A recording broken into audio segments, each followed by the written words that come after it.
Hello, everybody, and welcome in to my latest live stream. My name is Kerry Holzman. Today is the 19th of May, 2023. And welcome in, everybody. Peter Laycock with a 10-pound contribution right there in Super Chat as we start. Thank you, Buster. He says, good evening, Kerry and Marlena and everyone in the chat. Thank you so much. And Mark Gaines kicked us off with a $50 Amazon gift card just prior to the show. Shout out and a thank you. Cheers to Mark Gaines watching us in Northern Ireland, and to everybody else who's joined into the chat room, eagerly waiting for the show to begin. Wait no more, the show starts now. Today, I am super excited to tell you that I have the only video on YouTube as of May 19th, 2023, that has a review upcoming right now of this AceMagician high performance AD15 new mini computer. And when I say it's new, I mean the website at AceMagician doesn't even have this thing listed for sale yet.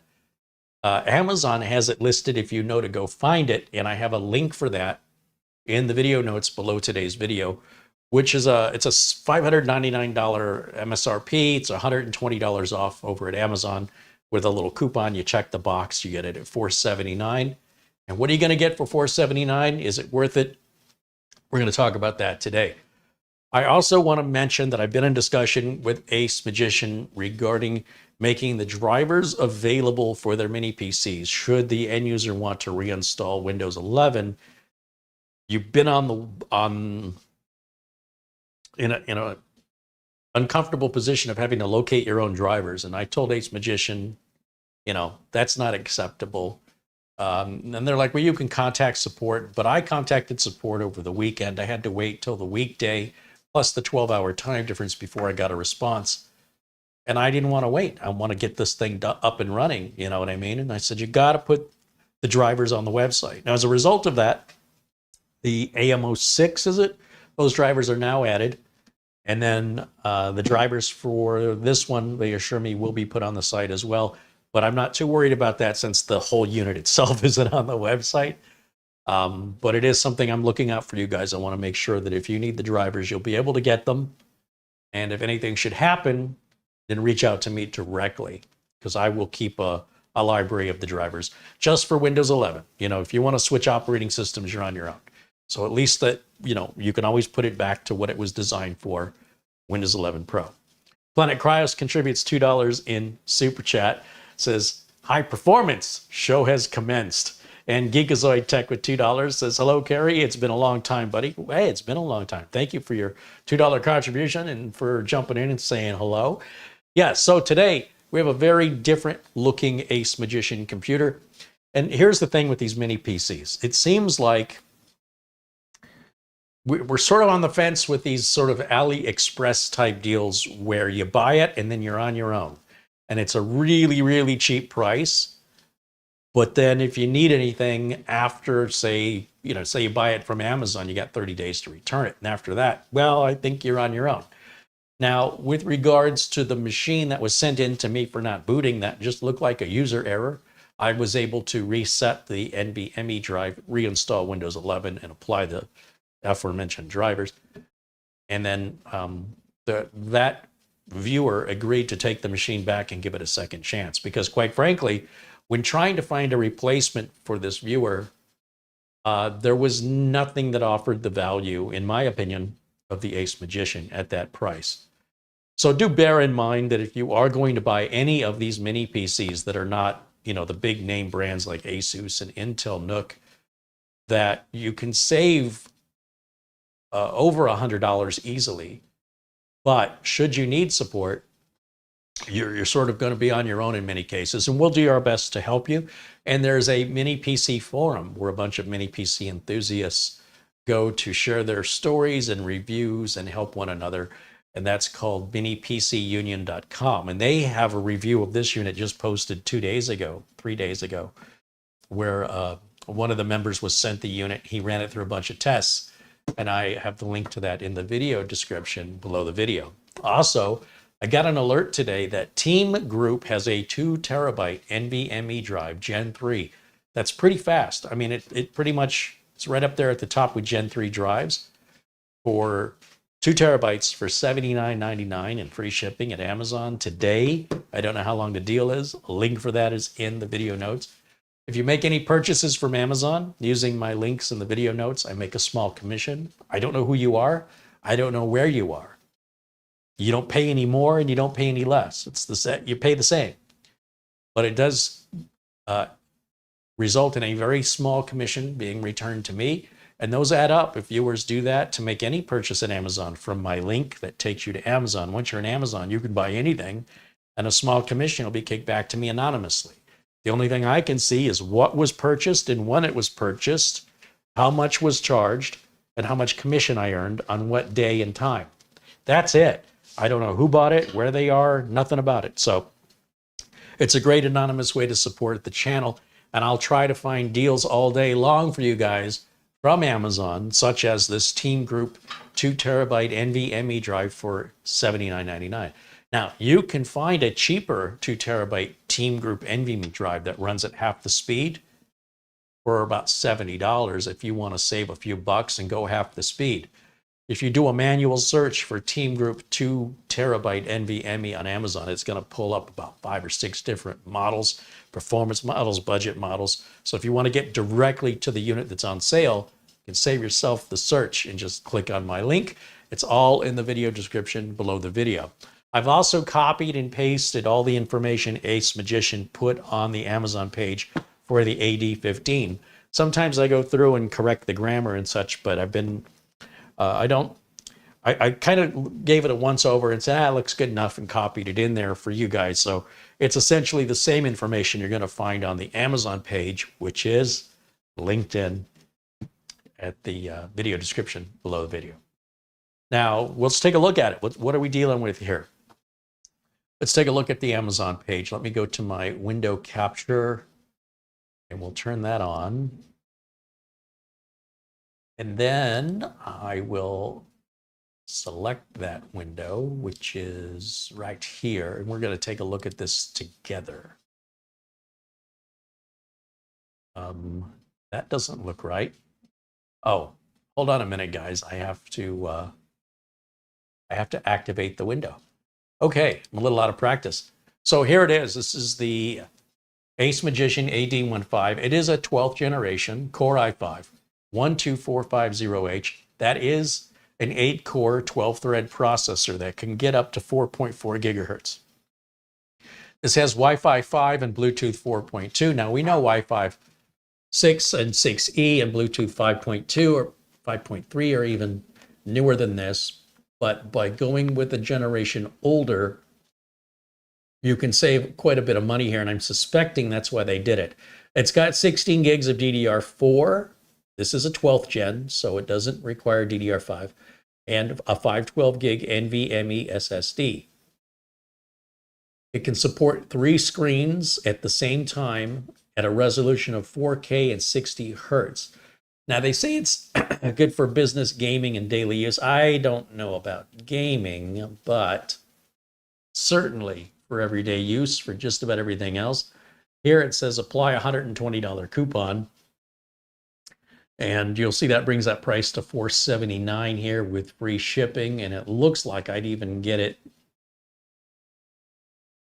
Well, here it says I'd get it on Monday. When I was logged into my account, it said I'd have it tomorrow. So, depending on whether or not you've got Amazon Prime. Now, here they're talking about the processor 3.3 to 4.4. We're talking about the wireless. So it does have an RJ45 on network port, but of course it has Wi-Fi 5 and Bluetooth 4.2. It's got some models, they have an 8 gig model with a 256, I think.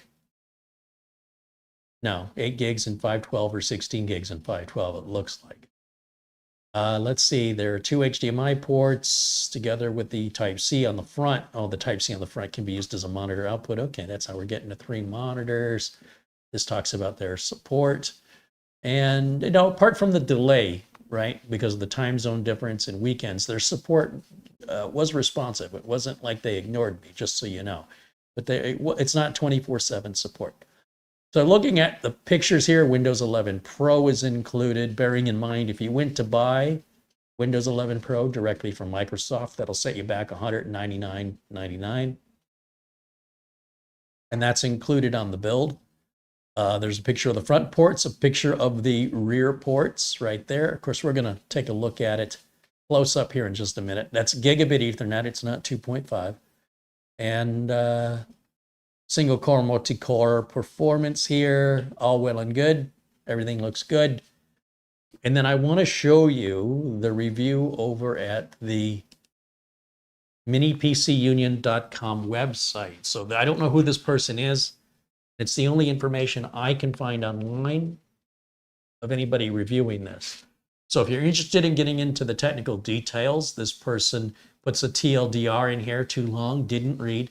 The CPU performance is on par with an Intel i7-6950X or an AMD 6800HS, well in the 40-watt default TDP.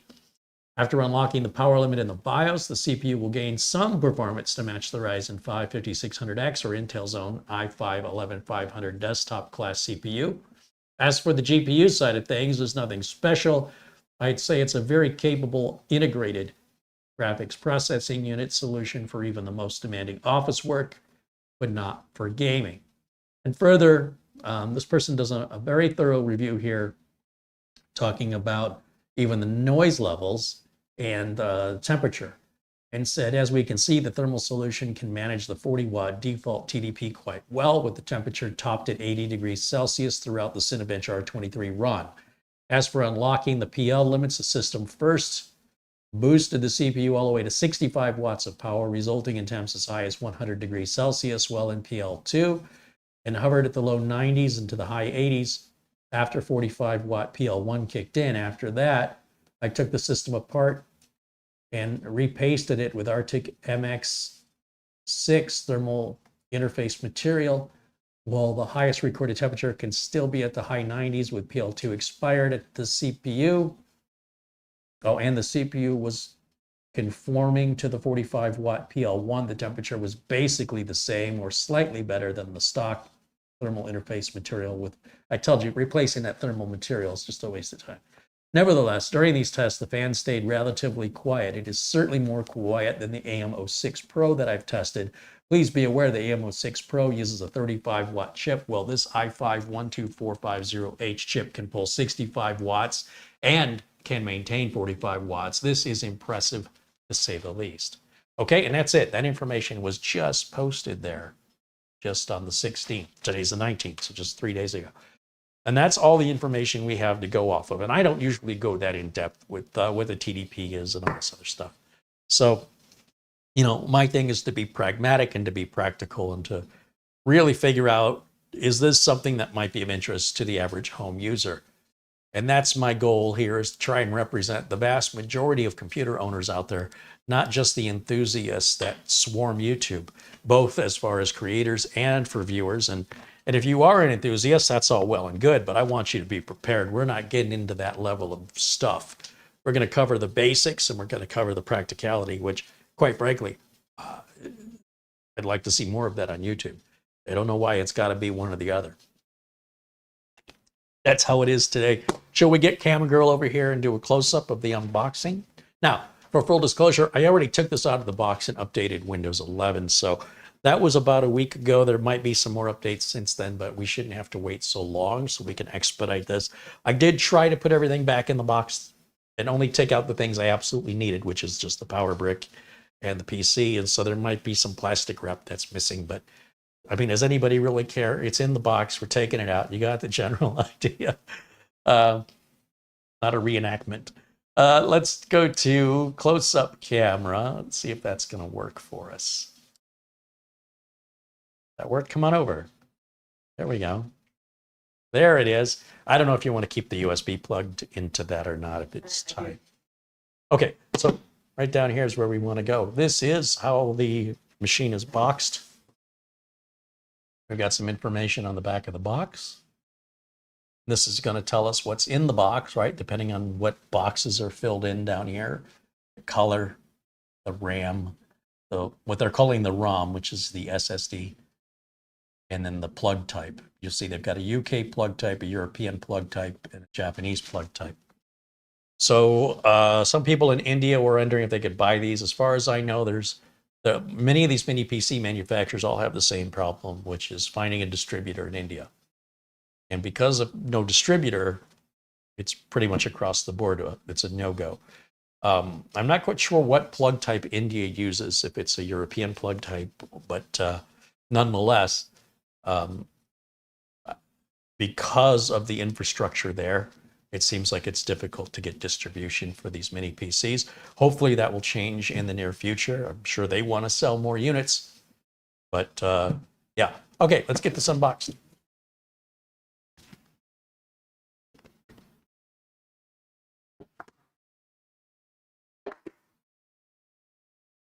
Now, this doesn't look like any other AceMagician mini PC I've ever seen. This has a weird, sort of what color would you call that? Burnt orange? Little color tab here. There's our USB Type-C or two USB Type-A's. There's our headset jack or audio jack. We've got a power button on the top. What's that warning say?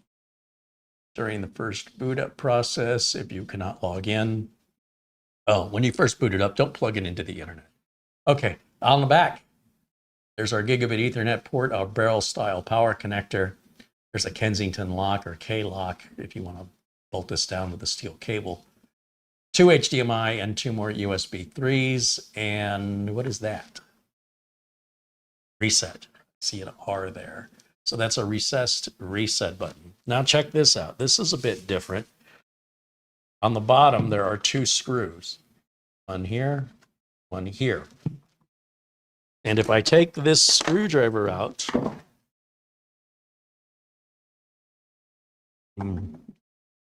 take out this screw,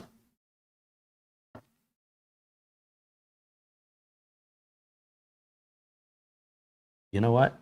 I always do this. I'm always trying to hold it for the camera. I would never work on anything like that in real life. I would have it closer to me, even if it means you can't see as well. All right, there's one of the screws there.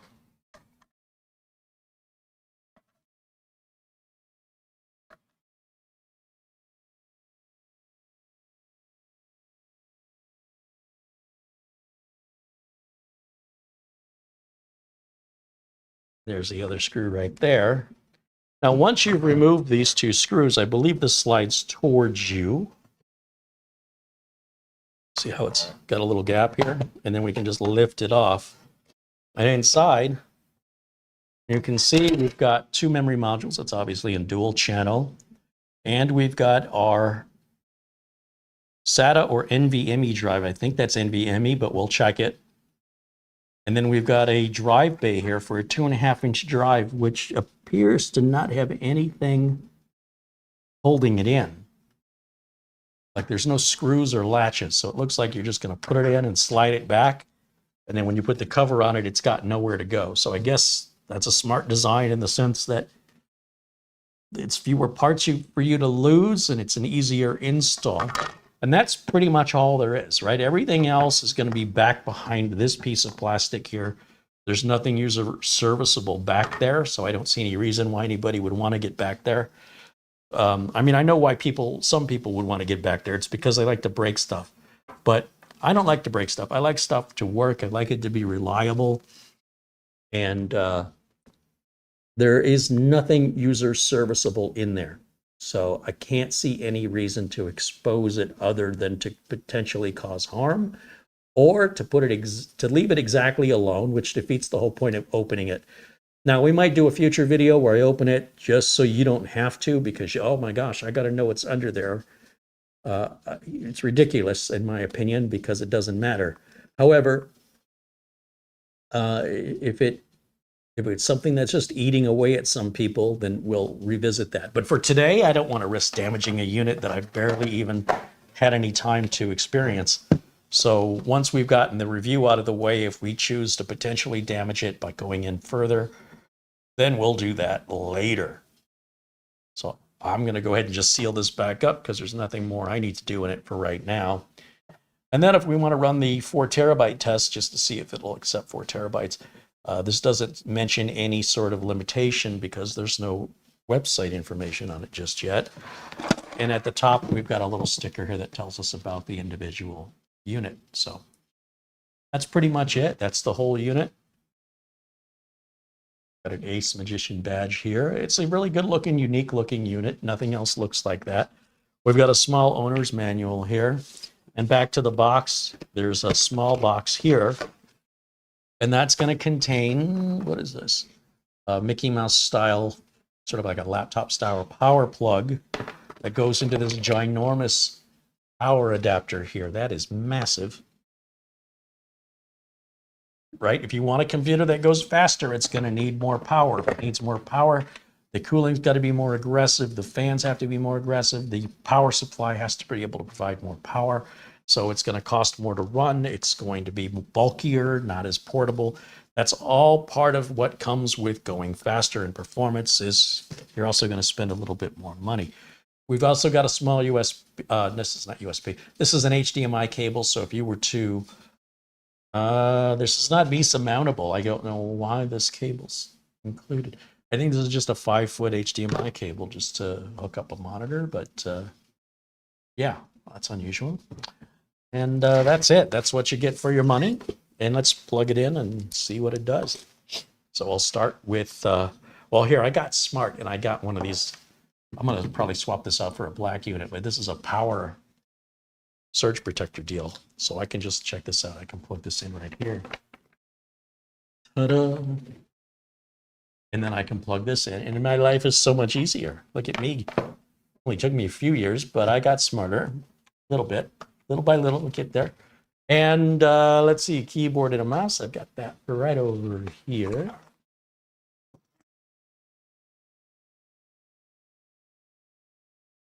Turn that on.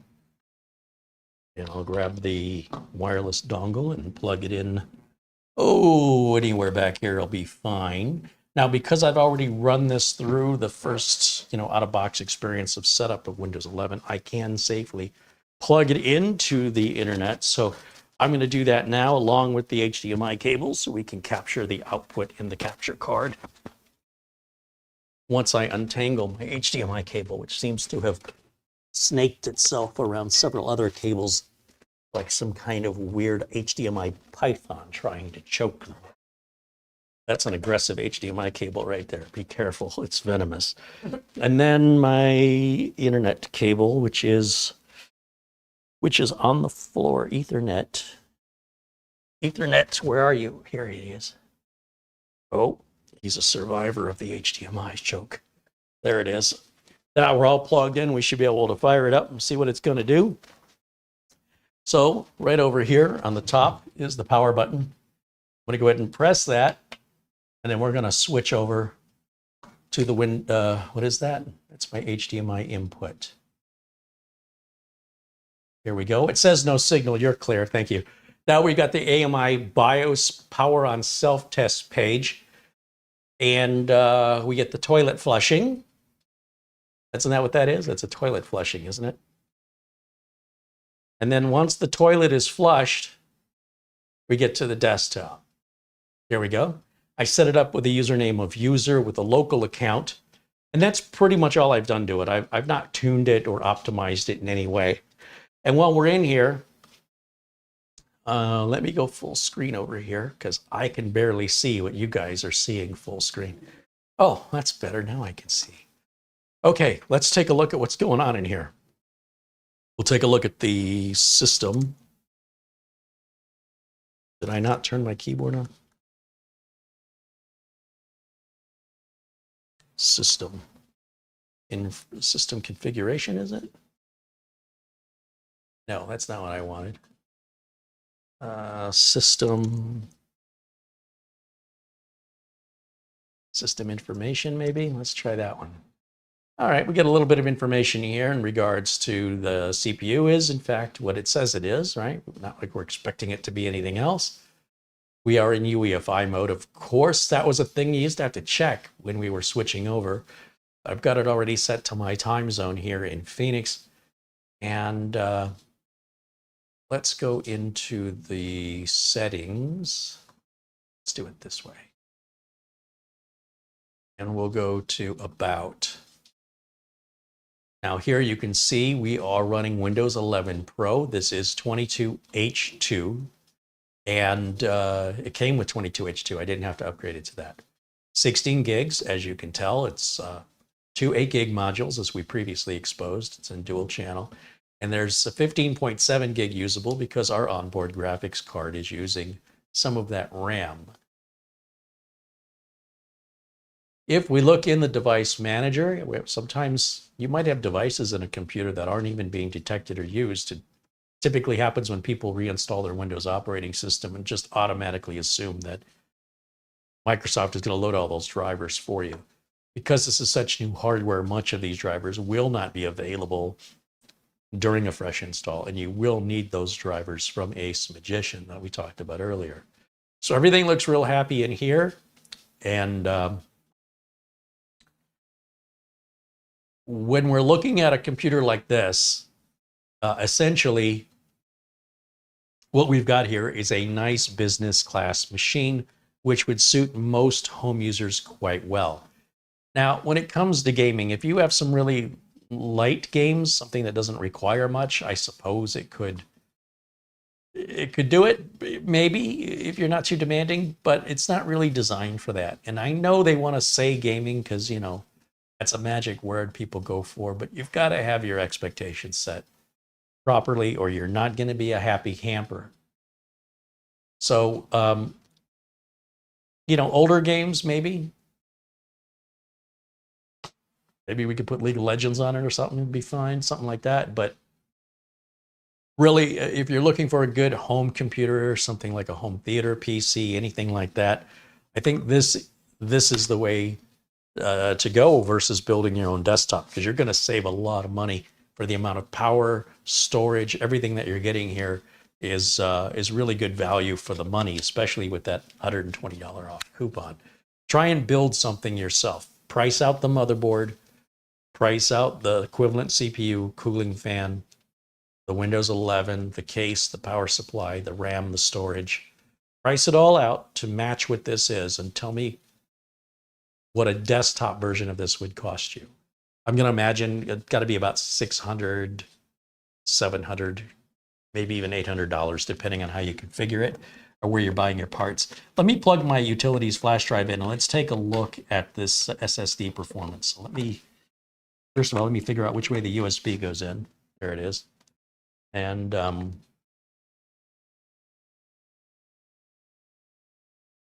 we'll copy over. Where is it? Right here.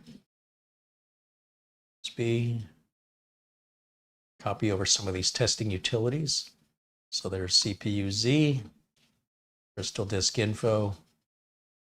And I just copy these over to save time from downloading them. They're all free downloads. You can Google and find them very easily. I always use the portable versions. We can even bring that over if we want to see our temps. I don't really feel like running Prime 95 on this. It's not really designed for that kind of abuse.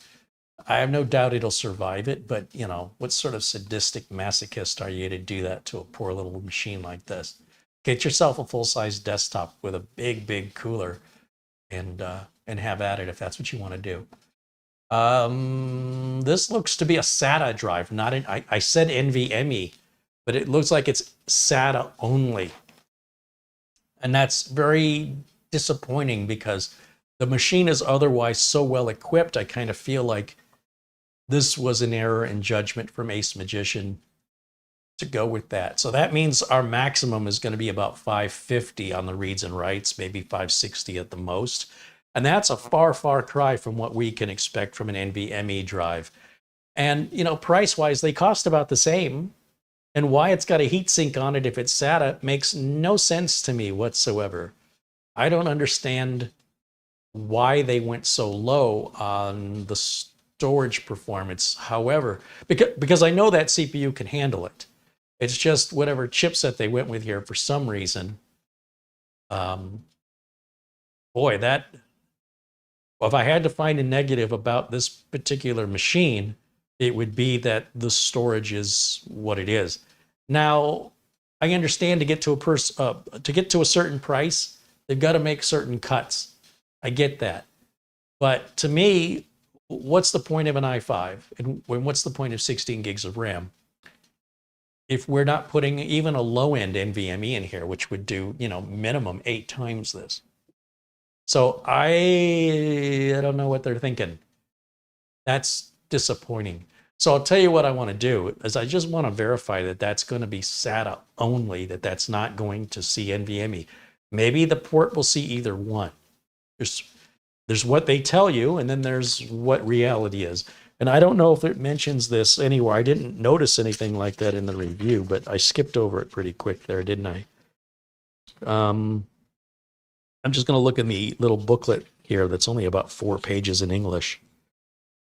Yeah, it doesn't tell us.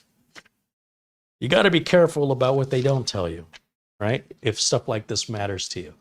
Now, honestly, going from, let's say, we're looking at 306. That's really, really slow even for SATA. I want to run that test one more time because we should be up about 500 anyway.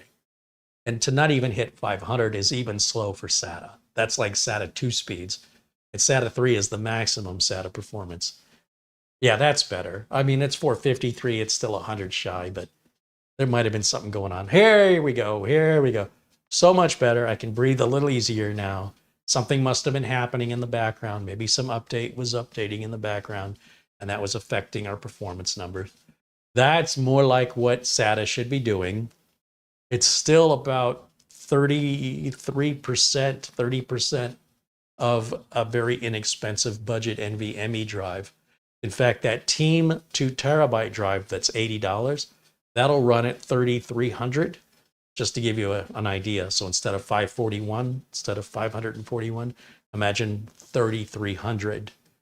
That's a pretty significant speed difference. But I will say most customers don't really see much difference in reality. Once you hit about 500, your Windows applications are still going to open about as fast, and your Windows is going to start pretty much as fast. Unless you're there with a stopwatch and you're able to measure milliseconds. But psychologically, I would like to see numbers that are more in line with the rest of the performance of this system.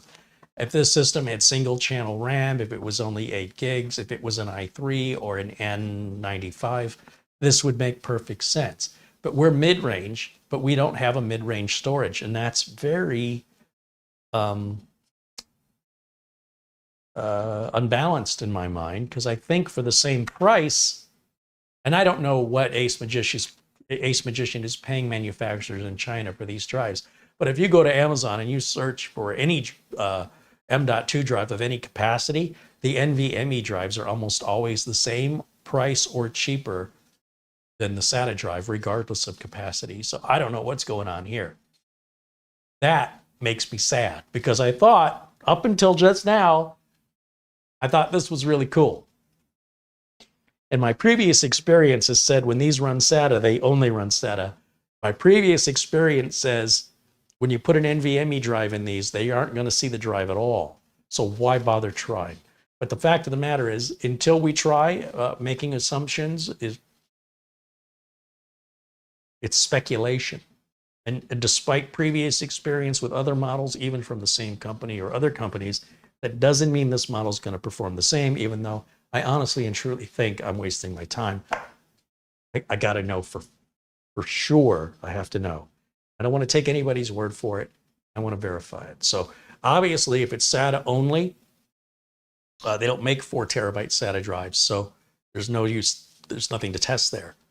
But that will be a limited part of this deal if, in fact, NVMe doesn't work. Now, I've looked in these machines similar to these where NVMe is listed in the BIOS and yet still doesn't recognize an NVMe drive.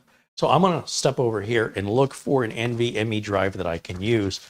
Obviously, I'm not going to use the 4 terabyte one because that's really asking for trouble. I've got this Crucial P3 drive sitting here that I've used the past couple of times.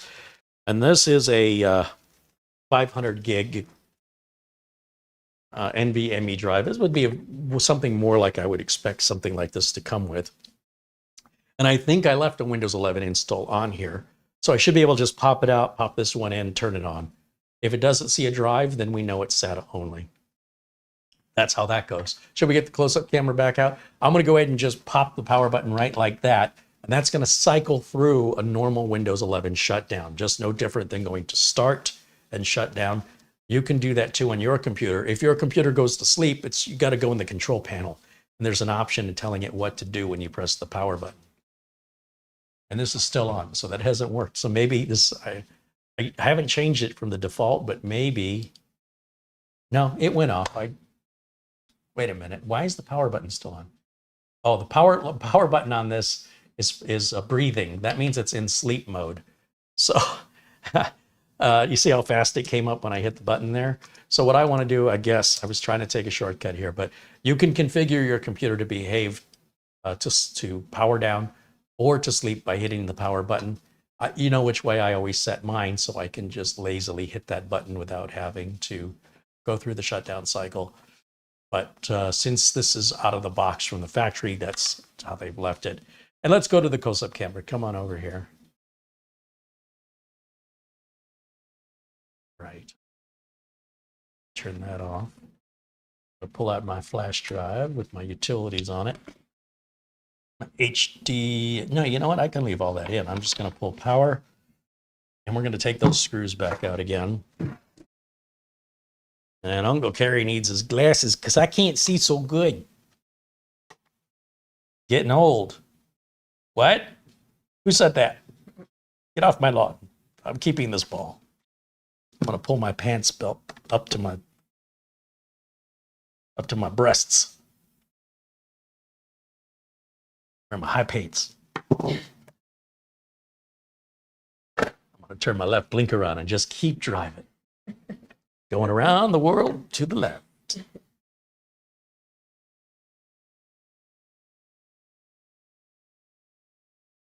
Yeah, I don't know who the manufacturer of this drive is. It's some dollar store special out of China. You want cheap, you know, you want inexpensive, you know, it's got to come from somewhere. So I understand why they're doing it. I totally get this. I don't know why it says 2250. There's no such thing as a 2250. This is a 2280. You'll see it's a B key. It's got the 2 notches here, whereas our NVMe is only going to have the 1 notch there.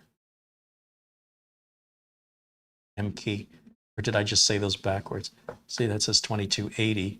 That's right. It's 22 millimeters wide. It's 80 millimeters long. There's no way you're going to tell me that 2250 is 22 millimeters wide and 50 millimeters long unless they have some different kind of math in China. Yeah, I think things get lost in translation. All right, so again, I don't know if this is NVMe.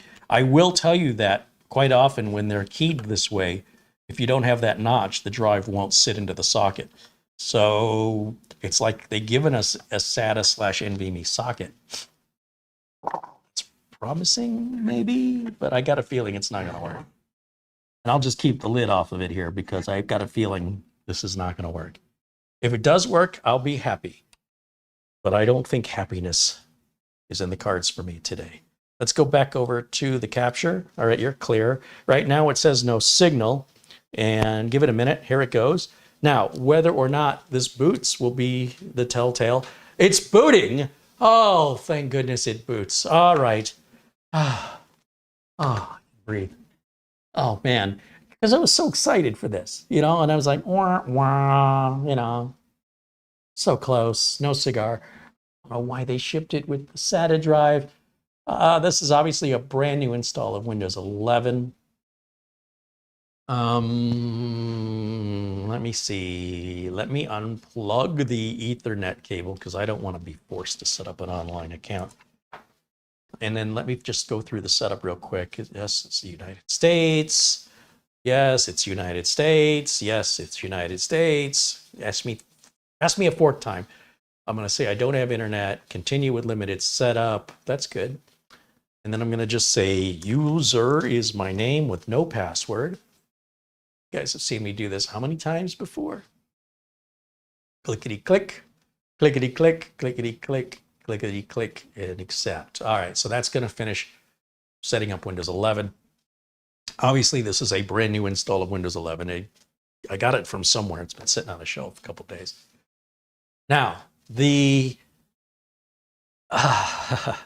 so now I can't help but think, get one of those 2 terabyte Team $80 NVMe drives for $80, and you got yourself a nice little rig here. You're going to have 4 times more storage at 4 times, 5 times, 6 times, 7 times better performance. Sorry, I was doing the math live. And it's going to cost you an additional $80 for that. So take the $120 coupon, spend $80 of that for your 2 terabyte Team, clone it, and spend the other $40 on dinner, and spend the other $40 on a gift card to Carrie Holzman and say thank you. Wait a minute, there's nothing in that for you, and then you just paid full price. But you got more than full price, right? You got that 2 terabyte, in which case, yeah, send me the $40. I'm joking. I want to see you guys save money and get a good deal.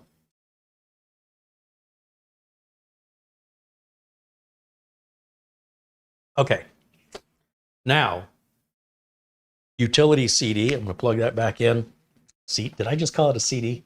Utilities flash drive. I used to have a utilities CD. I've been doing this business for 30 some odd years. Where's my utilities floppies? And we're going to bring back over Crystal Disk Mark, and we're going to run the exact same test. Still the same capacity, still a 500 gig NV, 500 gig storage, M.2 storage. Let's see what the numbers look like. We were at 524, something like that before. Let's see what these look like on the Crucial P3.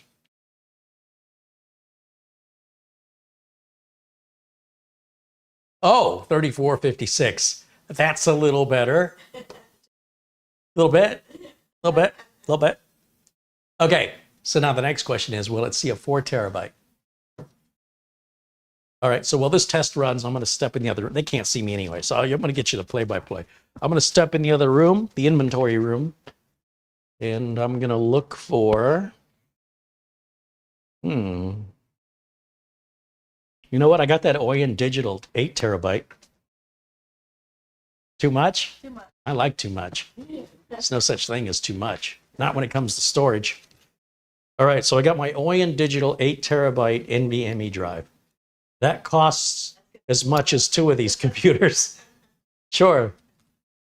That makes sense. I guarantee if it sees the 8, it'll see the 4. And if it doesn't see the 8, it probably won't see the 4 either. So either way, we're good. There's our final numbers on our sequential reads and writes. 3476 on the reads and 2975 on the sequential writes. So much better. And I'm so glad, so relieved that it's capable of reading NVMe or SATA. So it's your choice how you want to suffer. Now, let me go back to camera 1. And once this goes off, there it goes. I'll unplug it. I take my flash drive back out. And then I'll leave it on the wide camera so you can get a regular view of what this looks like since you've already had the close-up a couple times. I'm going to go ahead and remove the Crucial. This is the P5. What did I call it? A P3. This is a Crucial P5 500 gig drive. They're very inexpensive, maybe $45, $50 on Amazon, 500 gigs, NVMe, just what you saw. This is our Oyen Digital. I did a review on this 8 terabyte drive, which is about $190 less expensive than the other cheapest drive. And I just found out they only released this drive about 4 weeks ago. It's a brand new product. And they're into photography equipment. So they have to meet certain requirements for storage, performance, reliability. And despite the fact that I've never heard of them, they've been around like 15 years or something. So anyway, I hope to review more storage products from them because storage is a big part of digital photography. So it seems like it'll be a match made in heaven here that we've got basically the same Phison controller in NAND memory, 3-year warranty that all the bigger guys offer, but for hundreds of dollars less. And it's an American company based out of Minnesota. What's not to like? Power cable back in. Do I have this upside down? That explains why I'm having a hard time. And then I'll power that back on. I don't think this is going to work. But I said that before. Let's switch back over, see what happens. Now, either way, we should get a post screen. It's just whether or not it's going to boot. So if I see the toilet bowl flushing, the toilet bowl is flushing. Are you kidding? This is an 8 terabyte NVMe drive. It has the same install on it from before. Holy cow.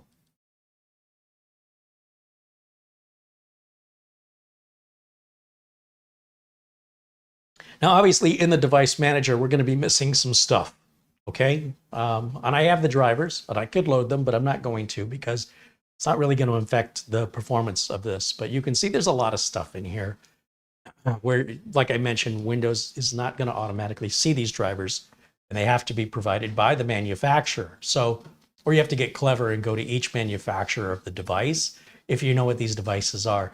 A lot of these are going to be like Intel I/O drivers, so you can get them directly from Intel if you know which ones to get.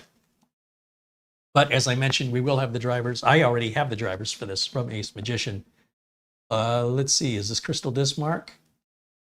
And I just want to show you, before we run Crystal Disk Mark, I want to show you the space on this drive. Let's take a look at it real quick.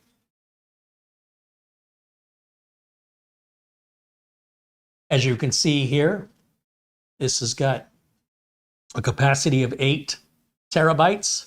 We're using 27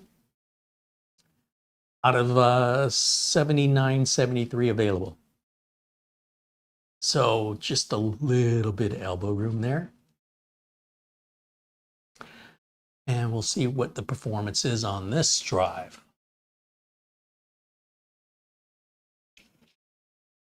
Now, this is a Gen 4 drive. So in theory, this can get up to 7,000. 6838! What was AceMagician thinking, putting that 500 gig SATA drive into such a capable machine? Well, listen, you know the story of the ugly duckling? What we have here is something that's been well underestimated.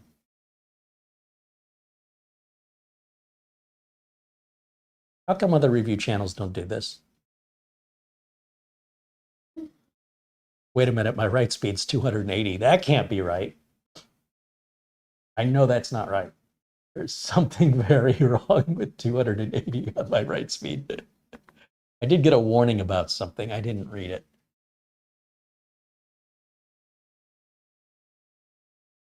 So I don't know what happened there. I think this is deserving of a repeat test here because something's out of whack. We're going to run that test again.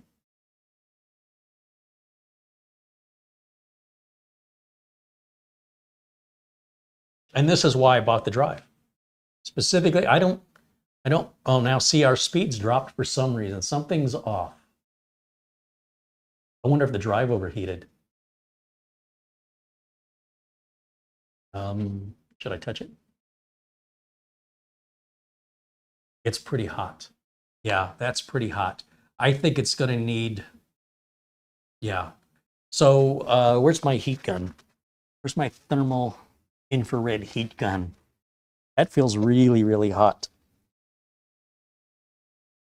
Of course, by now, so many minutes have passed, it's probably cooled itself off. They don't take long to cool off, but you're definitely going to want a heat sink. I mean, they put a heat sink on the SATA drive, which is just stupid. What does it say? 152.6 Fahrenheit. So here's the thing. The memory chips themselves, the NAND chips, those are fine running warm. It's the controller, that Phison controller, that's baking. So you know when you see these heat sinks and they run the full length of the NVMe drive, I mean, in theory, you only need to cover that where the connector is. So just that first inch. And after that, if anything, the heatsink can make the NAND chips run hotter because it's blocking them from breathing. So hopefully we'll see some advancement in the heat sinks, but that sucker is hot. Okay, so keep that in mind. If you want to do this, you've got to be able to have that thing cool down. And there's not a whole lot of room for a heatsink on there. I don't think this little puny heatsink on this SATA is going to do much. So I'm not going to transfer it. But we do see what the possibilities are. And obviously within reason, because as we get to these capacities and performances, we're going to generate more heat and draw more power. Now, this isn't hurting the drive at all, okay? I don't want you to worry that I've somehow damaged this drive. It's fine. If you were to run it at temperature, it's just going to throttle down and get slower and slower and slower until the temperature cools off. And it's warm. It's really warm. So we definitely don't want to leave it like that for long, because nothing good can come of that over the long term. But I'm thrilled to say it is working with Gen 4. I don't know that Gen 4 is a good idea, though, because of the heat requirements or the cooling requirements of Gen 4. But with a Gen 3 drive, you should be fine. So that TEAMGROUP 4 terabyte Gen 3 drive would probably be just fine in here. But that bad boy is hot. Holy macaroni.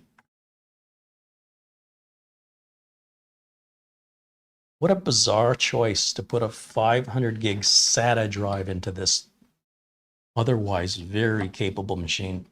They have absolutely crippled it with this. However, depending on the kind of user you are, you may not even notice the difference, if I'm honest. It just kind of depends what you're doing with it. Some people just chase benchmarks all day.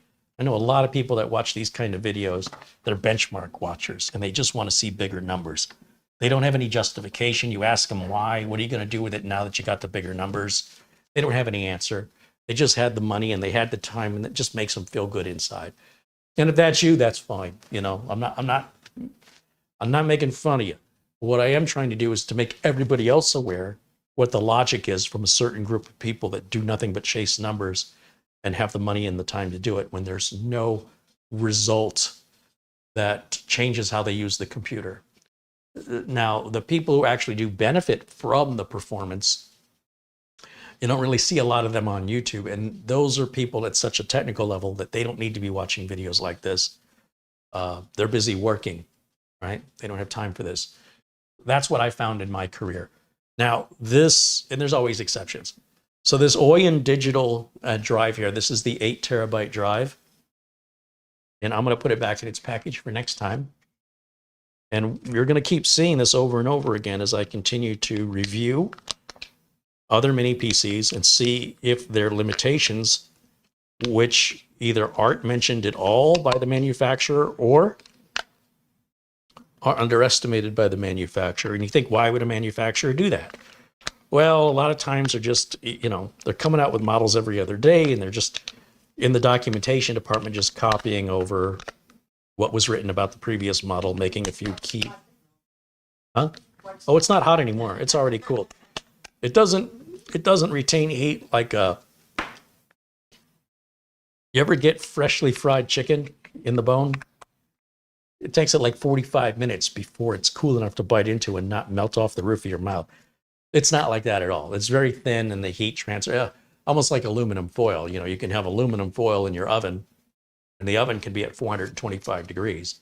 And you can take that aluminum foil out by the edges with your bare hands, or if you very quickly just take it out of the oven with oven mitts and set it on top of the oven, within seconds, that aluminum foil, at the edges where there isn't anything hot, at the edges, it's cool to the touch.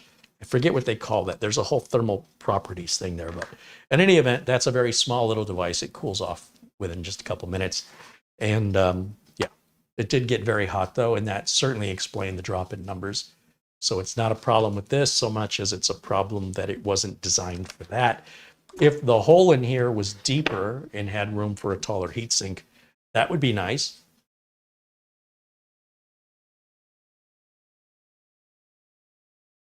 Jim KJ3N said he's got an AM5 build. It's got M.2 slots for Gen 5 and Gen 4. And it's got a Gen 3 in it because I already had one available. I don't think that's a mini PC, though, is it?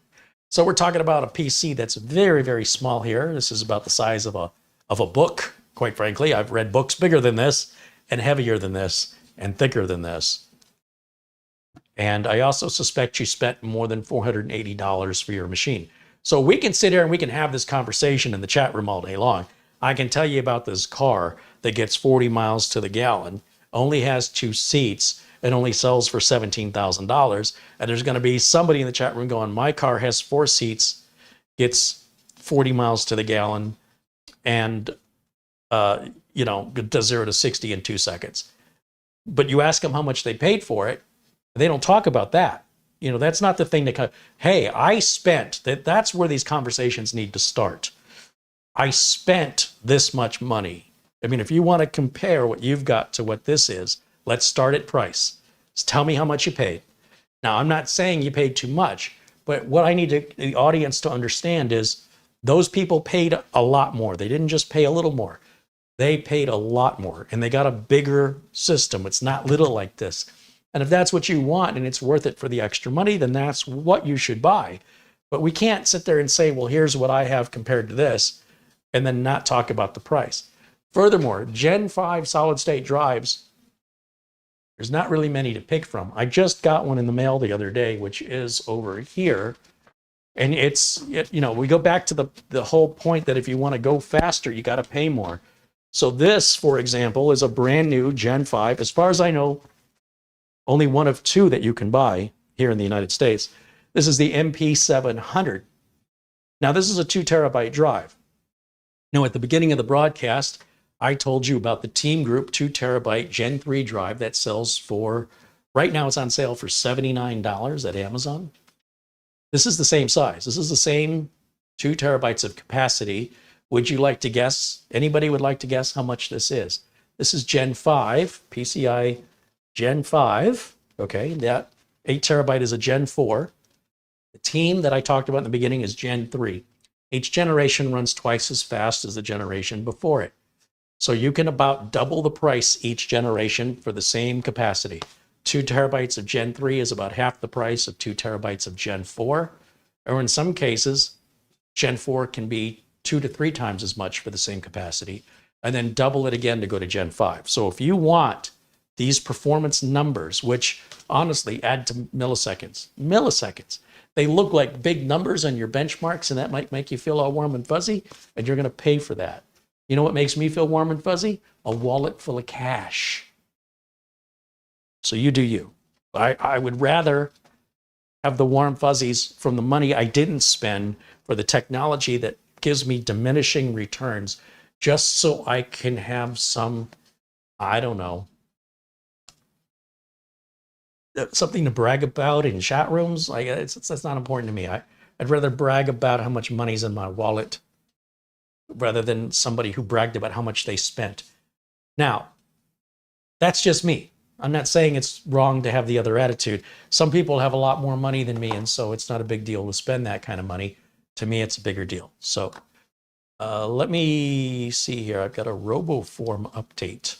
Whenever I see these RoboForm updates, I like to install them immediately because RoboForm is the password manager that I use, and I need it because I log into so many different sites. I can't keep track of it, and you don't want to use the same password through your sites because if a site gets hacked through no fault of your own, they've got your email address, they've got your login, and they can try it on all these other sites like Amazon and other sites. And if it works, well, guess what? They just stole your identity. So don't want to use passwords over and over, regardless of how safe you are with them. You never know when the site you trust gets hacked.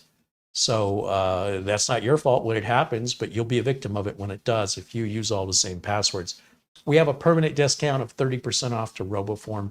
That's in the video links below all my videos in the video description. I've been using RoboForm for, I don't know, what's it been, 16, 17, 18 years. And they're one of the original password managers and form fillers. Like you want to order something, it'll put in your name and address, and zip and city, even your credit card info if you want it to. I don't put my credit card info in there. I'm still a little uneasy with that, but they've never been breached. They've never been hacked. They've been around a long time, and I'm very proud that they're sponsors here at the channel. So check them out. There's a free trial if you've never used it. And then also search online for the tutorials if you want to see how to use it. And RoboForm even has video tutorials and how-tos on their own website. It's completely free for the trial. And to a certain extent, if you don't want to synchronize it between devices, it could be free forever. Once you get used to it, though, there's no going back. It's like a cell phone. We lived our lives how long without a cell phone? And now we've got them, and it's like you can't live without them. RoboForm's kind of like that.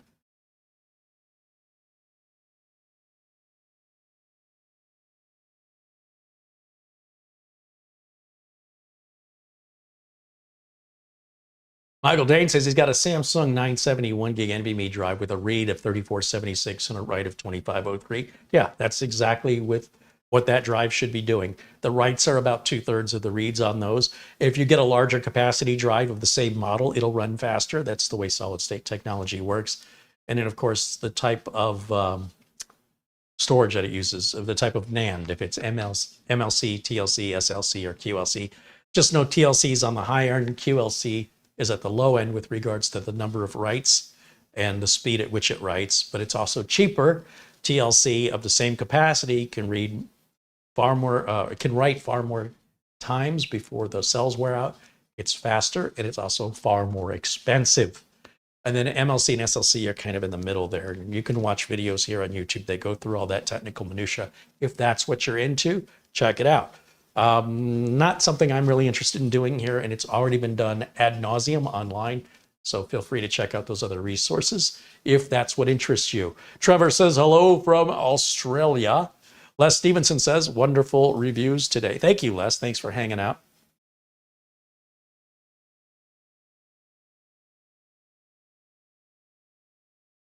What else?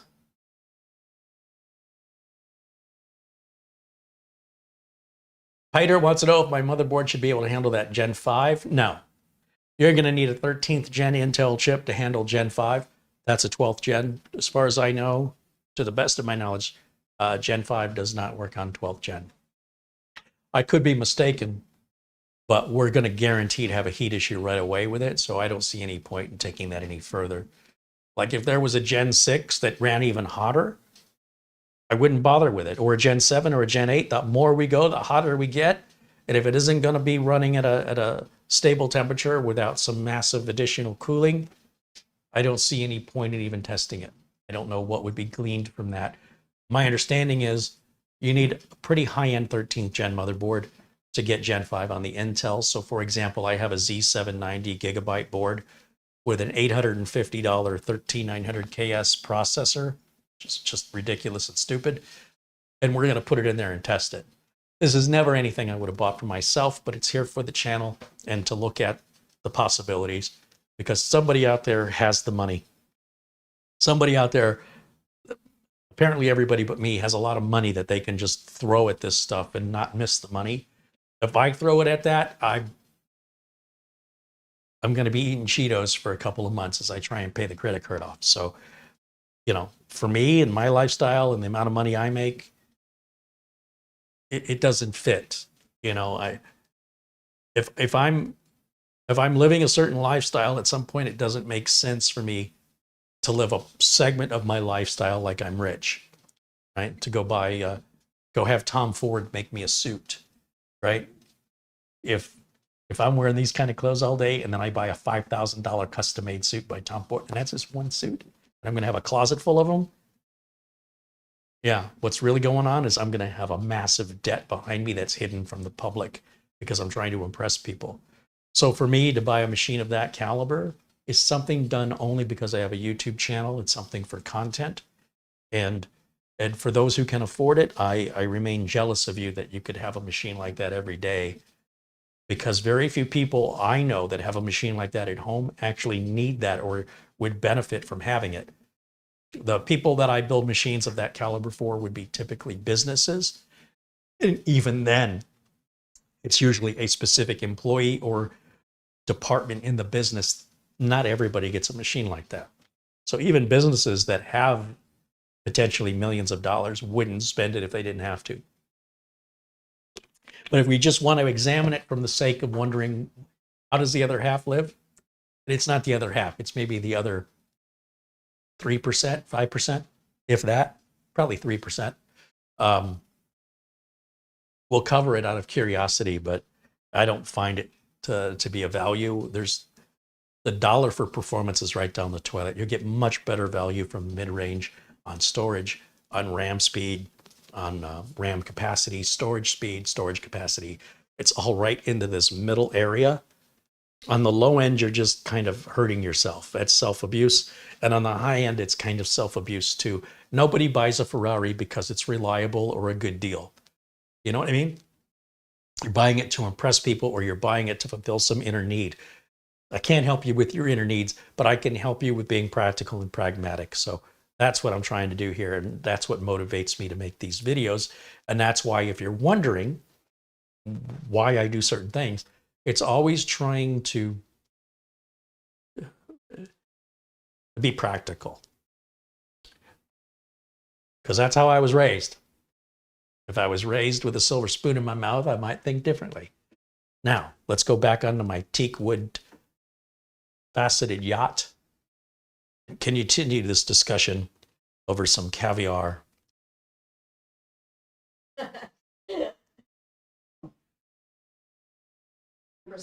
And let me light my cigar with a $100 bill. Might as well.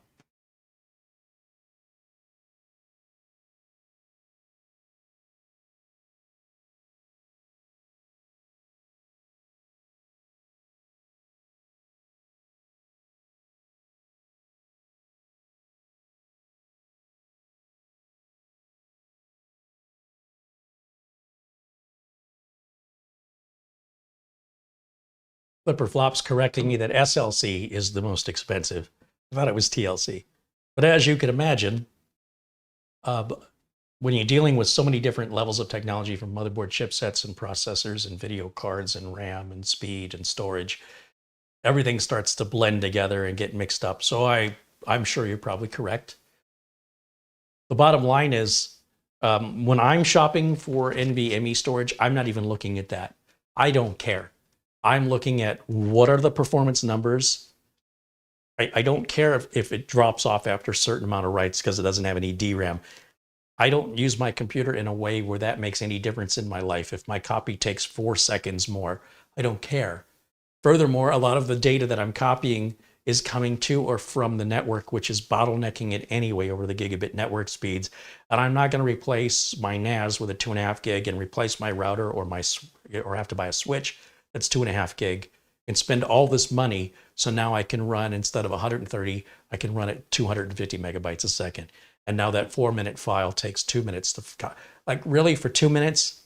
How often is this happening in my life?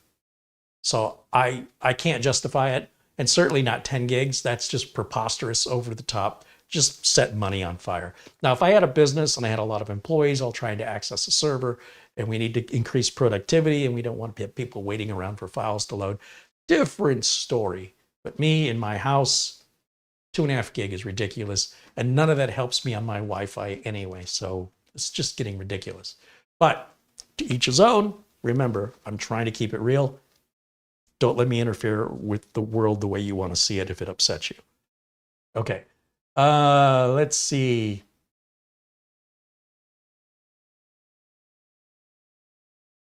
Scrolling, scrolling, scrolling.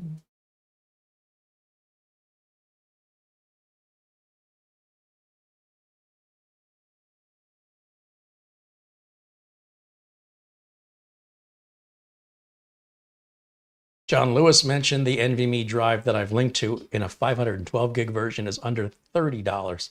It's crazy. That's crazy. These prices are just amazing. I don't know if they're going to stay low like this, but I sure do like it. David Ice, did you get an email from me? I sent. I don't know if you realize how many emails get sent to me. And I do my best to prioritize people that support the channel if they email me. So you'll notice people have a gold badge next to their name. And when those people email me, because they give, I want to give back. So I'm already giving. From my perspective, I'm putting the money, I'm putting the time, and I'm making these videos. And a ton of emails come in from people who want me to work for them. Carrie, will you work for me? Will you work for me? Will you work for me? And I say, well, how much are you going to pay me for working for you? Oh, I subscribe to you on YouTube. Okay.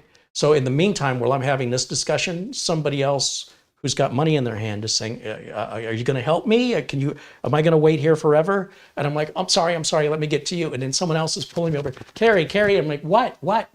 So what I do when I'm getting these messages is I'm trying to ascertain who I have to respond to first. So I can't tell you if I got your message or not. I have no idea what you're talking about. But I will tell you that if you want something from me, and I've already given you something, I'm giving you this content. If you want more from me, the best way to start that conversation is to start with what you're going to offer me. Before you ask me for anything, is it all about you and what I can do for you? I'd love to help everybody in the world. I would love it. If that were humanly possible, everybody who writes in, I would help everybody and want nothing in return. Unfortunately, the reality is I've got to pay bills like everybody else, and customers with money are quite often impatient, and if you don't help them, they're going to take their business somewhere else. And not only that business, but any future business. And in the meantime, somebody who's getting you to work for nothing will keep wanting you to work for nothing because, hey, it's benefiting them for you to just continue to work for nothing. So of course they're going to keep coming back for more. And at some point, when you feel like you're being used, you might find yourself in my position and go, that's enough. So that's how we got here, unfortunately. And it's taken me a while to recognize it. And I want to explain it to you because you may not realize it if you don't find yourself at the point of having numerous people reaching out and asking you to do something for them when I feel like I've already done something. So how come that wasn't enough unless we want to engage in hiring me? So if you're going to hire me, that's fine. But in most cases, I am dealing with a deluge of emails on Facebook messages, emails, and they're coming from potential sponsors that want me to show their products, and they're coming from viewers who want me to do stuff for them for free. And it's coming from spam, and it's coming from fake sponsors that are trying to trick me into giving up my, into installing a download where here's a video we want you to put in your content and we'll pay you this money. And you have to download it from Google Drive. There's your first warning. And of course, when you download it, it's a virus and it captures all your login equipment, your cookies and login information, and then they just take over your YouTube channel. I'm dealing with all of that and more. Plus, I have real customers that call me locally, and I'm just one guy. I don't have any employees. So I hope that answers your question. I want to set realistic expectations because I want my members to know that despite all of that, I still prioritize your emails when they come in. And if people are not a member and they're not giving anything to the channel in that way, but they still want to ask more from me, it's not there. Like I don't have that much bandwidth. So I hope you understand that it's not just about money. It's about taking care of people. And when you have to triage it, it becomes sort of how do you decide who do you help first? And I take it on who's most deserving to be helped first. And I think that's the only fair way to do it. And here we are. It's not a fun place to be. And I don't like that people put me in the position, but they do, and here we are. In the meantime, I have no idea what your email's about. So I don't know what you were asking for. All right. I mean, this last week has been really bad with that. If you can't tell, you've touched a nerve. Somebody reached out and said, can you tell me how to, what parts to use to build a machine? And I'm like, I don't even know you. I don't know what your budget is. I don't know what kind of machine you want. I don't know what it is you're looking for. Well, I'm going to put it together myself. All you need to do is give me the list. I said, well, if that's all you need, then you don't need my help if it's that simple. Have a nice day. And they just kept reaching out and reaching out and reaching out until I just couldn't ignore them anymore. And I'm sure they said, well, that guy's a jerk. Okay. What did I lose from that? A subscriber? We've already had this discussion. So, yeah, I don't get paid based on subscribers. So I don't know why people think that, but I wish I did. Based on the number of subscribers I have, I'd be doing pretty good and probably could hire some people to help me. Ben Laird joins us from Scotland. A shout out and a thank you to our good friend Peter Laycock, who earlier in the week had a very generous PayPal contribution to the channel. And I just always like to shout out the people who go above and beyond to help me to be able to make this content. There was an article I published about YouTube revenue going down about 90% for a lot of creators as of March. So it wasn't just me. And I posted it on my Twitter. If you haven't seen it, it's because there's some content I only post on Twitter, and I am checked and verified, and Twitter is allowing me to put up to 2 hours of video content, which I'm going to start putting some Twitter-only videos up, and we'll see where that goes as well. So if nothing else, do check out the Twitter content for additional information and articles and stories that I publish from other folks that I think are interesting.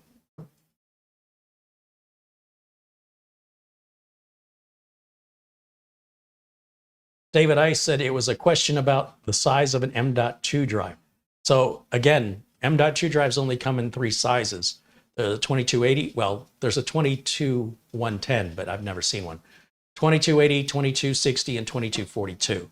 All you got to do is look up the manufacturer of the device you want to plug the M.2 in, and look what it tells you. Look on the circuit board, it'll probably say 2260, 2242, or 2280. I don't know how to do that for you. Like, by the time you tell me who the make and manufacturer of that motherboard is, in the amount of time it takes you to look that up and write that email, you could have already typed that same information in Google and pulled that information yourself. You can also contact the people who took your money. I didn't take your money. So if somebody took your money when you bought that, whoever that was that took your money, you should be asking them, the people who took your money, what they sold you if you don't know what you bought. I don't know what you bought. And by the time you do the research to tell me what you bought, you've already looked up your own answer. So I'm not quite sure why people do this, because it's a lot more work to drag me into it than to just use Google or contact the seller and to ask the seller. And if you can't get a hold of the seller, ask the manufacturer. And if you can't get a hold of the manufacturer, Google the make and model and look at the specs. It's all right there. There's only 3 different sizes.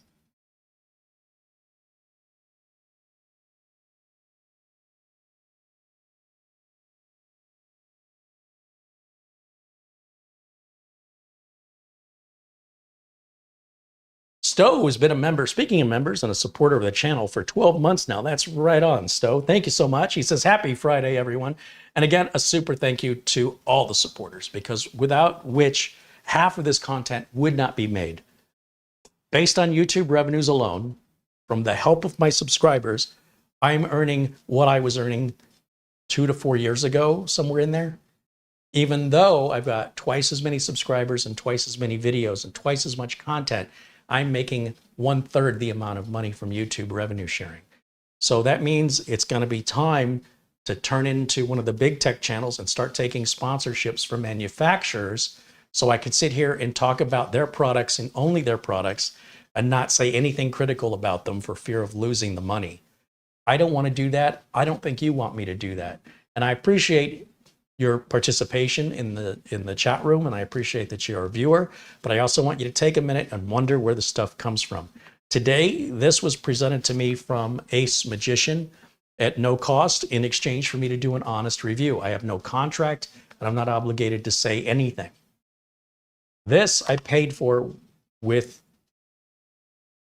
contributions. I'll find the word. Corsair has never sent me anything for free. Maybe that'll change, but in the meantime, I thought it would make good content. I'm not buying this for me. I'm buying this for you guys. So if you want to see more content, your contributions help that. If you can't contribute in that way, and you notice there's only a couple videos a week, that's why. Or I start making commercials like all the big tech channels make commercials, right?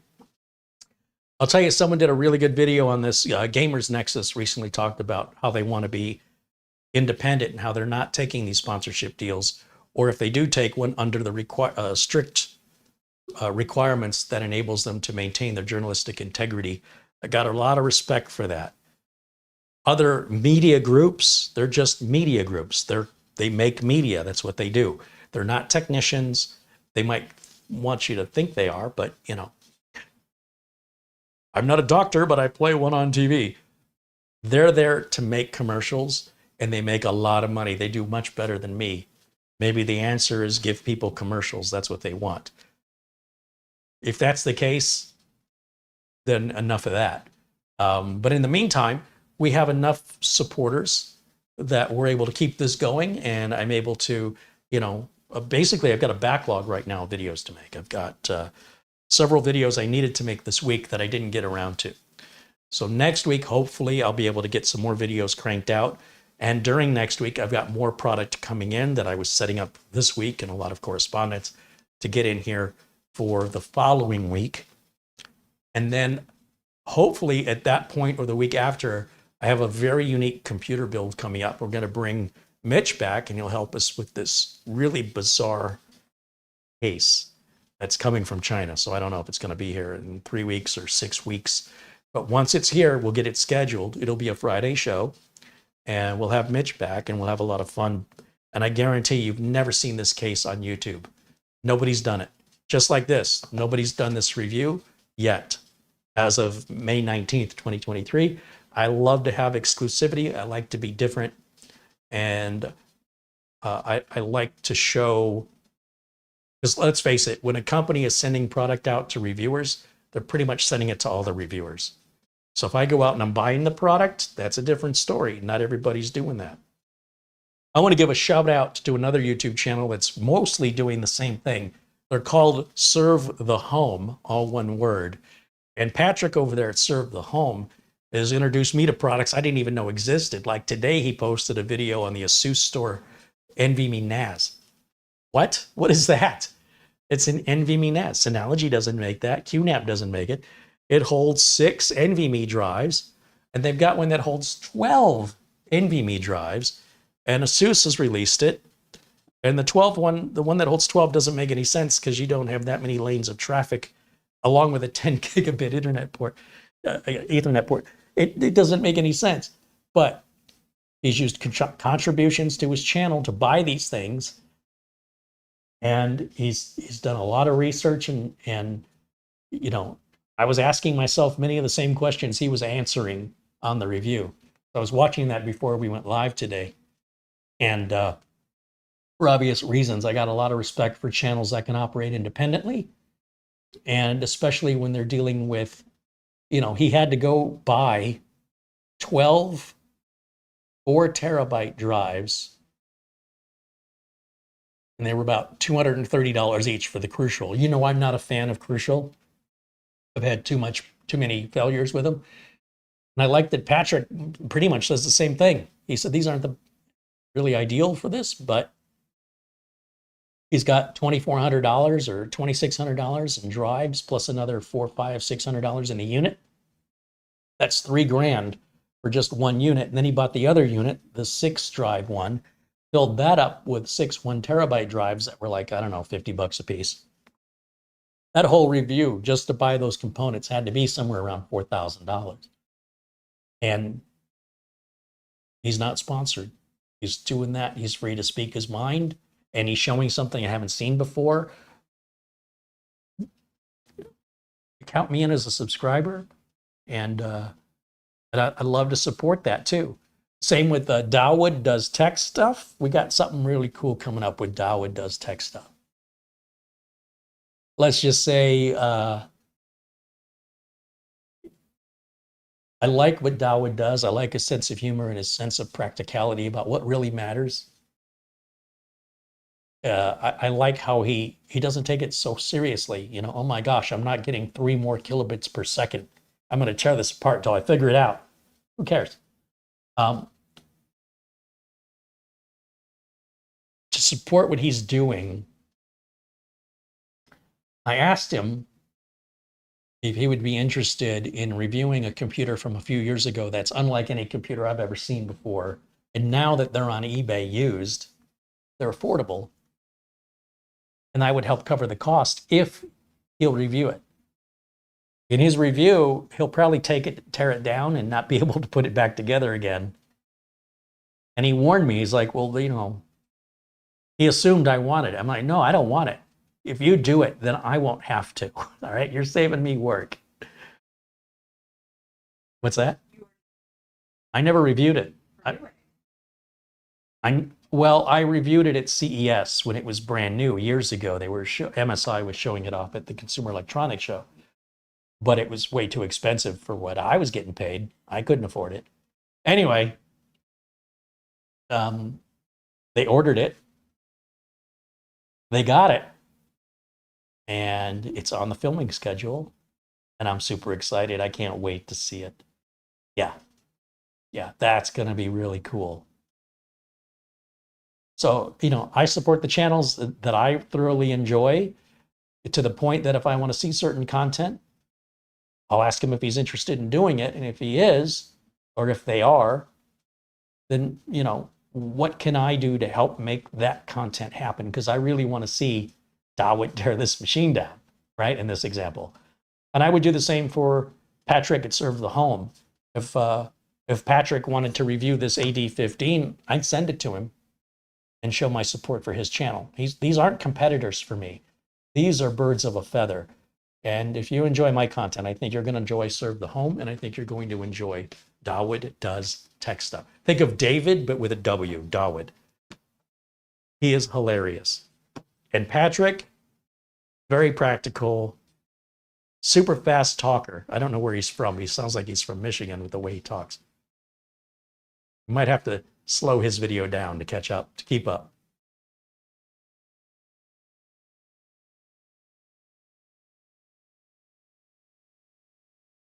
All right, so it looks like I've missed a bunch going on here in the chat room. Shamim says, hello. Mats Olof from Sweden says, Carrie, if you get bored, you can send a mini PC to me. To Sweden? Probably costs more to ship that to Sweden than it costs brand new to buy it locally in Sweden. That's the unfortunate thing about shipping overseas, at least from the US. Trevor says he was watching the same video on NVMe NAS from Serve the Home just before we went live. He switched over. It's a good video. I didn't even know those things existed. I would think Synology and QNAP would be leading the way in that, not ASUS. Matthew Burton has been a member for 12 months. Happy birthday to your membership, Matthew. Good afternoon, Carrie and chat. Late to the party this week. Guess I'll have to finish it later. Thank you, Matthew.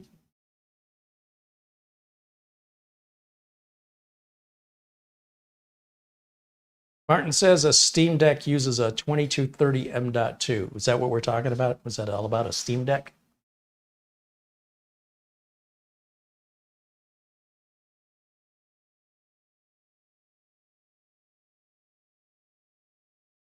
Paul wants to know if Peter Laycock was a diesel mechanic.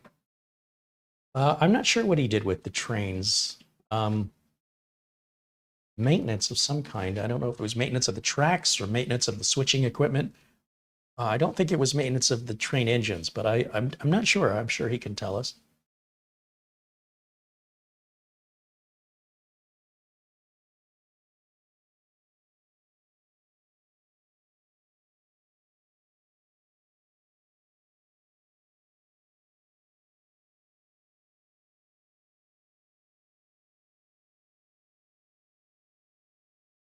Jim KJ3N says, snatch up all the Intel 670p drives you can. They're on a blowout 2 terabyte, super cheap. So the Intel 670 drives, yeah, you could get like a 2 terabyte for about $75, but they're slow. Like compared to like the Team one I just showed you, which is only about $5 more, runs a good 30 to 40% faster on read and write speeds. Now, again, we're talking about milliseconds of difference here. However, for $5 or $6 more, that's one thing. Another $100 or $200 more, something else entirely different. That being said, I had ordered 4 of the Intel 2 terabyte. They're budget drives, okay? The 670p. They were at Amazon for, I think, $74. 2 terabytes for $74 is a deal. But it's only going to read in the 2000s. And the writes will probably be in the low 2000s, maybe 1900, 1800. That's perfectly normal on that drive. The Team Group one that I started off with, though, you're looking at a whole nother 30-40% in read and write speeds. So for just a couple dollars, literally a couple of dollars more, I would pick the Team Group one personally. But there's good deals all around. Now, whether or not these prices are going to shoot back up after a while, I don't know. With Intel, we know they sold off their solid state division to the folks at SK Hynix. And SK Hynix has renamed it Solidigm. I always want to call it Solidigm. It's Solidigm with an M like Mary at the end.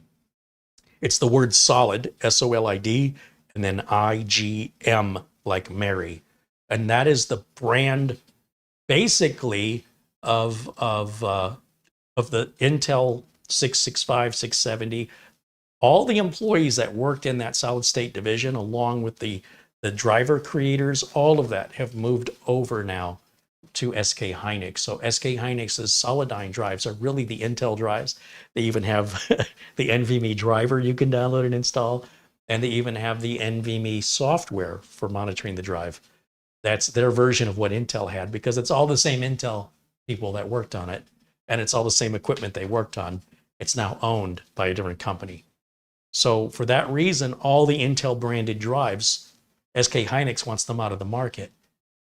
So as a result, there's some really cheap prices on existing inventory. And once that inventory is gone, there's no more Intel solid state drives to be made. They will all be Solidigm drives from this point forward. Sort of like what Lenovo did with ThinkPad and IBM. So they phase it out. So that I understand. As to why the other manufacturers are discounted, I don't know. Typically, it's a supply and demand issue. And this happens in the marketplace where where the supply is more than the demand, and so the prices fall, and then production will stop or slow down until demand more than catches up, and then they can bring the prices back up. So if you wait until you think these prices are going to get lower, good luck with that gamble, because I don't think they can get much lower. I could be wrong, but I think they're likely to go back up before they go back down once existing inventory runs out. That's my guess. Let's see. John says Amazon sent me a 1 terabyte Intel instead of a 2 terabyte model. The shipping box was mistagged.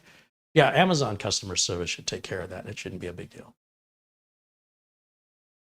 Jim wants to know, how hard would it be for a complete noob to use RoboForm? Just look at the interview I did with Simon from RoboForm. We walked through the entire process, and look at the tutorials. It's just something you'll get. It's like riding a bicycle.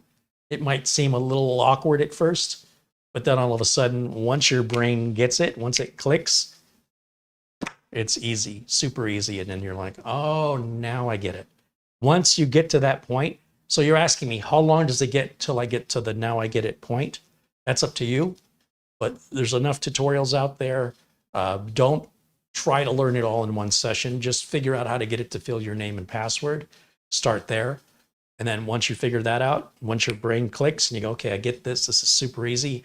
Why haven't I been using this before?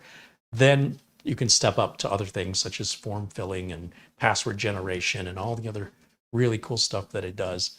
Don't try to bite off more than you can chew. Take small bites. You'll get there if you want to. It's really super easy, I promise you. It's just you gotta get it. You know what I mean? And it takes a minute or a few minutes, depending on your level of understanding and how it's being explained. But most people do get there. And then when they get there, they're like, well, this is way easier. Give it a shot. And if you get stuck on something, let us know. We'll do our best to help you. Which tablet is this? Ernie wants to know. This is a Samsung Tab 7 Fan Edition, I think. Sarge Tech wants to know, what NVMe to SATA adapter do you recommend for the TEAMGROUP M.2 drive? The TEAMGROUP M.2 drive is not SATA. It's an NVMe drive. You don't go NVMe to SATA. If you're asking about an external enclosure to USB, is that what you mean?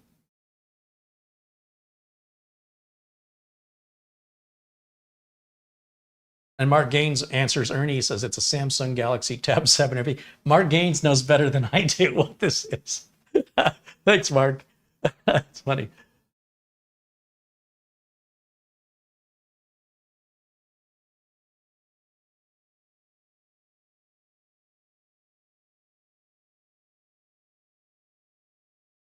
Anyway, when it comes to, and I'm assuming you're asking NVMe adapters to USB, they're pretty much all the same. The USB port is going to be your bottleneck. So, it's really up to you. I like the versions from Silverstone and Pluggable. Those are my first two. But you can get them from Orico or Oracle, however that's pronounced. There's a ton of them on Amazon, and they're all more or less the same. I like the TS16 because it's not an enclosure. It's completely open face. I don't have to use any tools, and I can use it for swapping. If I was going to keep it permanently enclosed, if you wanted it to be as fast as possible, there's one called the Zyke drive. It's an Indiegogo thing. But you'd have to have USB 4 to take advantage of it, and it's got to be the right implementation of USB 4. Gordon over at PC World just did a great piece on this, and I shared it over on my Twitter page. But for a regular enclosure, I like the Pluggable, and I like the Silverstone Raven for an enclosure. So I hope that answers your question. I think I understood it. Sarge Tech says, I want to use the drive now in a current PC, and when I upgrade to a PC that can use it to have it on hand. Well, if you're using it in the PC, you don't need any enclosure at all. Just pop it in. There's no such thing that I'm aware of as an NVMe to SATA adapter. Either your computer's going to accept the NVMe drive, or it's going to accept SATA, or it'll accept either one, but that's based on the motherboard you have. If you're talking about putting it in internally, there's no way to adapt one to the other. Only way to do that's through USB.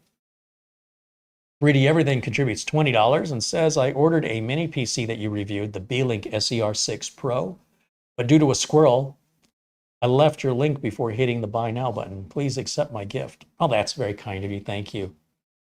That was so nice. I wouldn't have made $20 on that, but you know what? I hope that the SER6 makes you happy and that you don't end up sending it back. He might ask for his $20 back. Thank you, 3D Everything. Andy Kane says he booked his A+ Core 1 for June 6th. Hey, good luck with that.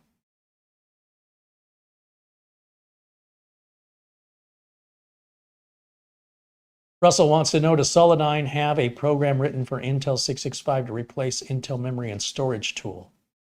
Probably. I would imagine they do. You'll have to go and look. Solidigm, renames the drives, but Intel stopped supporting them. So if you go to like the Intel driver assistant, it'll say maybe there's an update to the driver and memory tool. And if you install the update, it's going to say the drive you have is no longer supported. Huh, thanks for updating. I know there's a firmware update. And if you update the firmware, all it does, as far as I know, is it changes the firmware version and it changes the manufacturer name from Intel to Solidigm. So I don't know that you're going to get any benefit from it, but you can absolutely go and check that out.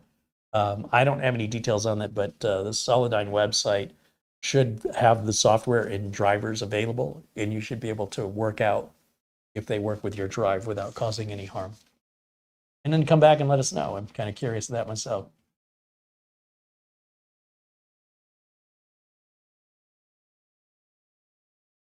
You are going to have to spell Solidigm correctly, though. I don't know what you spelled there. You got Solidigm.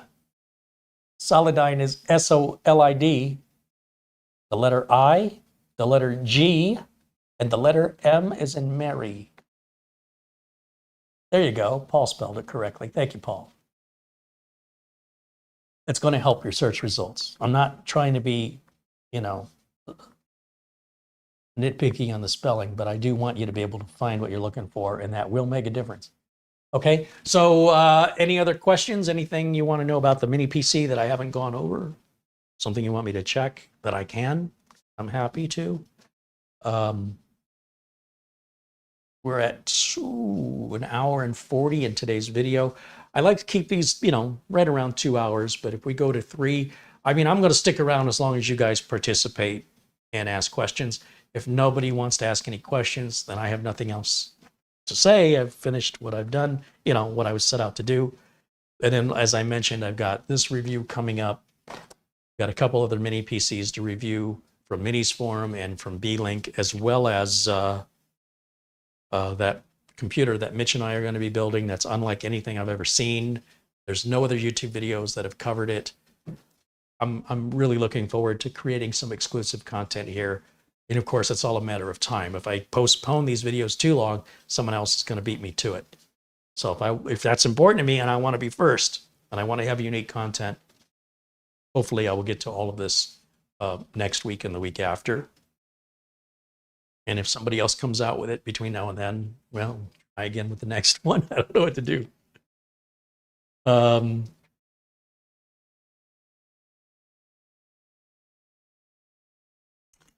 Music Pirate says, thanks for this stream. Hey, thanks for hanging out with us. Appreciate you.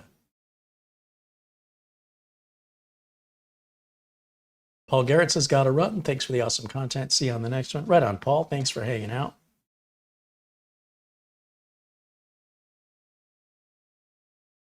John, our friend John Wilson says, well, I'm getting better. I'm only 100 minutes late. Well, we were going to wait for you, but we decided to start without you. John's been a very generous supporter to the channel. We appreciate him very much. Oystein joining us all the way from Norway. And he says, Patrick found an NVMe to SATA adapter. How does that work? That doesn't even make any sense to me. Oh, is that what the Amazon link is? Let me see. What? Where does that go? Oh, it's a 2.5-inch SATA drive adapter that you could put an NVMe in. That's great. And also, if you have a Ferrari and you'd like me to flatten your tires so it can't go very fast or handle well, we can do that too. That's got to be one of the dumbest things I've ever seen in my life. But hey, there you go. Something I didn't think existed because it didn't make any sense. Didn't stop it from existing.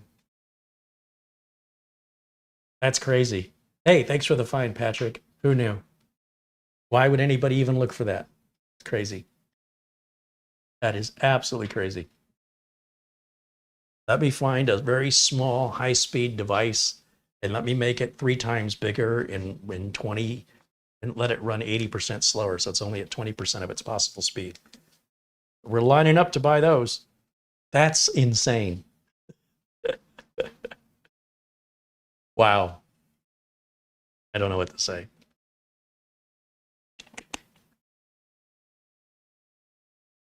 There you go. I've learned something new. I didn't want to know it, but I've learned it anyway.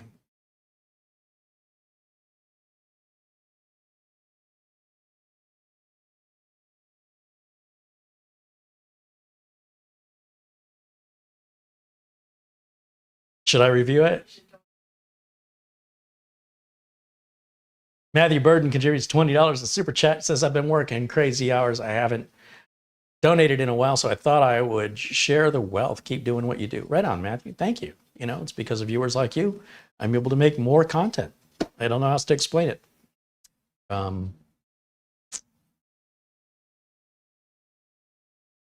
Without the contributions, there's just less content. That's all. So thank you. Thank you for making these videos happen. Now, why did my screen go blank over here? I clicked on a link and now it's not loading properly. It's my refresh.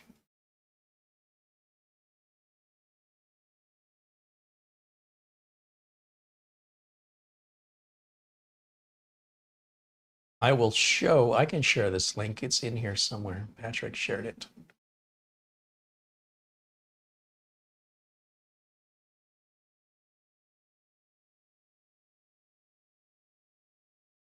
There it is.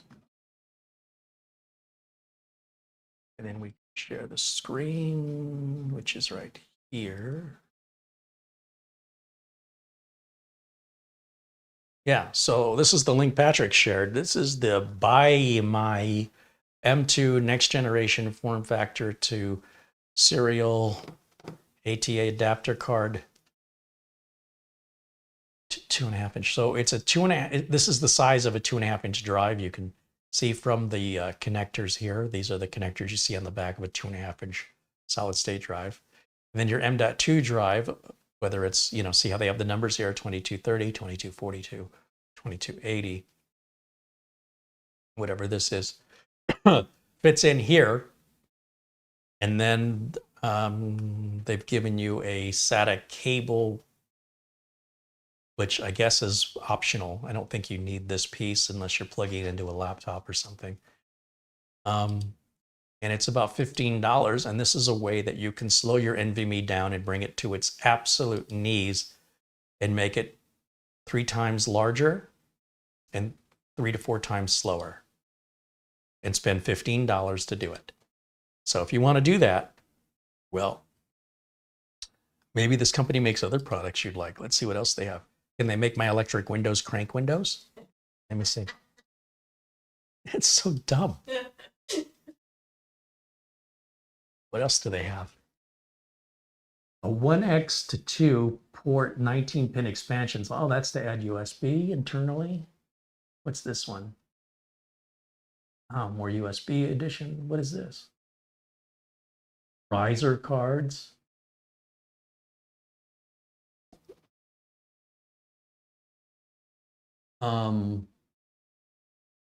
I don't know why there's a see-through broth or so. Yeah, I don't think that's, is that family friendly? Does Amazon know they're showing that? Okay, well, the good news is when you pick up your 2.5 inch SATA to NVMe adapter, you can pick up a see-through pocket bra. This is a very diverse company. I don't know why that showed up in my search results, but these videos are live, so what can I do about it? Whoops.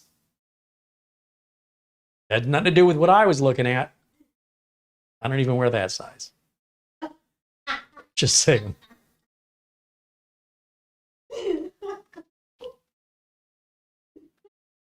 Thank you for laughing at my terrible jokes.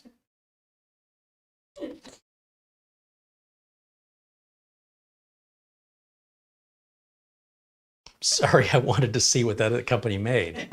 I am so sorry I looked that up. It's all starting to make sense though, isn't it? Mats Olof Rickardsson with a 100 Swedish krona contribution. Thank you so much, Mats Olof, as always. He says, am I bored yet? Oh, come on. You guys are entertaining. There's never a dull moment here. HFC wants to know if he can overclock it.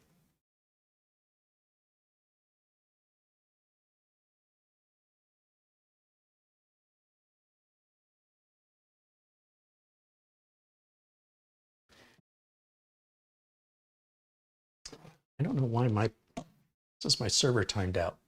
Come on, server. YouTube's just been a pleasure lately, I have to tell you. Between the money dropping into the toilet, the connections dropping into the toilet. Maybe naming this U-Flush. How do I refresh a page on a tab? I'll just reload it. It's not coming up. It's like it's lost its internet connection. There should be a refresh somewhere here. I just don't see it.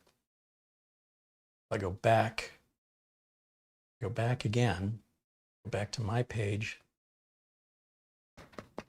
Nothing. Close that out. Let me close out the whole thing. How about that? That up. Close, close, close, close. YouTube app. Search for me. Oh, wait a minute. YouTube app's not coming up now. Our internet just went down? Huh. But the internet over here is still up.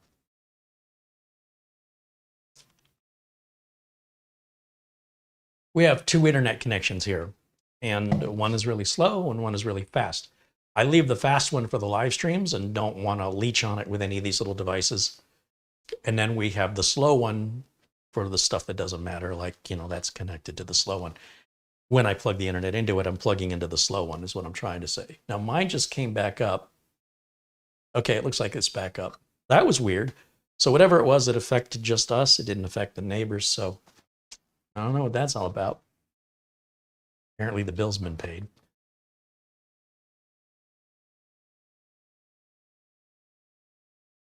C. Ventura says it only supports SATA channel B key. Okay. That's interesting. So it's not an NVMe to SATA adapter, as Patrick claimed, but rather a SATA to SATA. So it's converting. See, that makes more sense to me. Like, I totally get why somebody would want to go from, like this is a SATA M.2 drive here. And I would get why you might want to connect that to your SATA plugs rather than your M.2 plug, because you may not have enough M.2 plugs. But to buy an NVMe drive and then to dumb it down to SATA, and that's like expensive and it's backwards.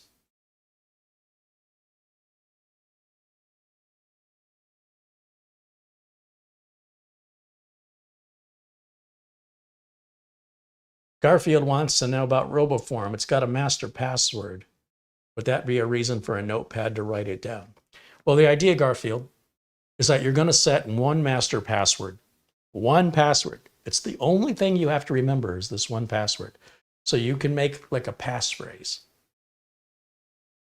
And if you make the passphrase really long with a combination of upper and lowercase characters, then instead of remembering a word or a weird series of letters and numbers, let RoboForm create all of these bizarre,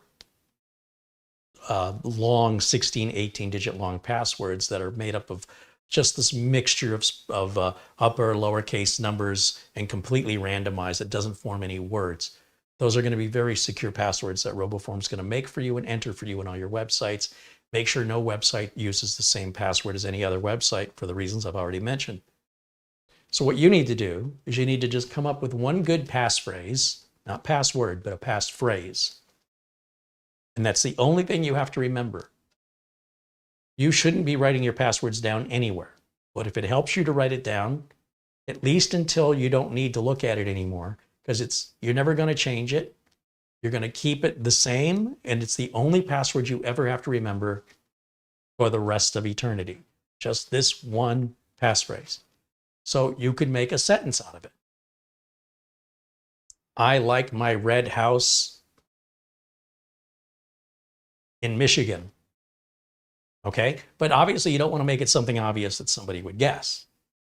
So if you know a lot of people that know you have a red house in Michigan and you love it, or you might put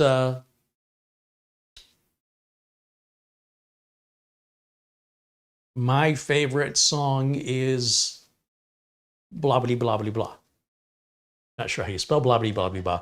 But by combining that with the capital letter on the band name or the song name, maybe throw an exclamation point on the end or the year it came out. That's a great password. That's going to be a very difficult password to crack. And that's really a passphrase, only you're not putting any spaces in it, so it looks like it's one big word. It's easy to remember, so you don't have to write it down. And then that's going to release all of your internal credentials that RoboForm is storing encrypted for you. Now, if you forget this passphrase, RoboForm cannot help you. It is so secured and encrypted that once it's locked out and you can't remember it, it's locked out forever. So make sure you're going to set something up that's going to be easy to remember. Write it down if you have to, but it's a really stupid idea, because if anybody sees what you've written down, you've unlocked every login to every website you've got. Think about how you want to do that, and then whatever you're comfortable with, understand the risk you're taking or not taking, either way. Paul Kitching wants to know if I'll start considering looking at more portable monitors. I think they work great with mini PCs. Different brands of screens mixed with different brands of mini PCs. Paul, they all work. They all work the same. So with the exception of whether or not you get a carrying case or what the carrying case is made of, with the exception of the size, 15-inch or 17. Most of them are 15. There's a couple 17s. They're pretty much all IPS. They're all 1080. They're all the same. That's why I haven't done more. I've got the 17-inch one that I haven't reviewed because, quite frankly, it's exactly the same as a 15-inch one with a slightly different bezel. It's still an IPS screen. It's still a 1080 resolution. It still hooks up the same. It still works the same. Sometimes they come in a little folder, and the folder works as a stand, and other times they have like a metal stand. They're pretty much all the same.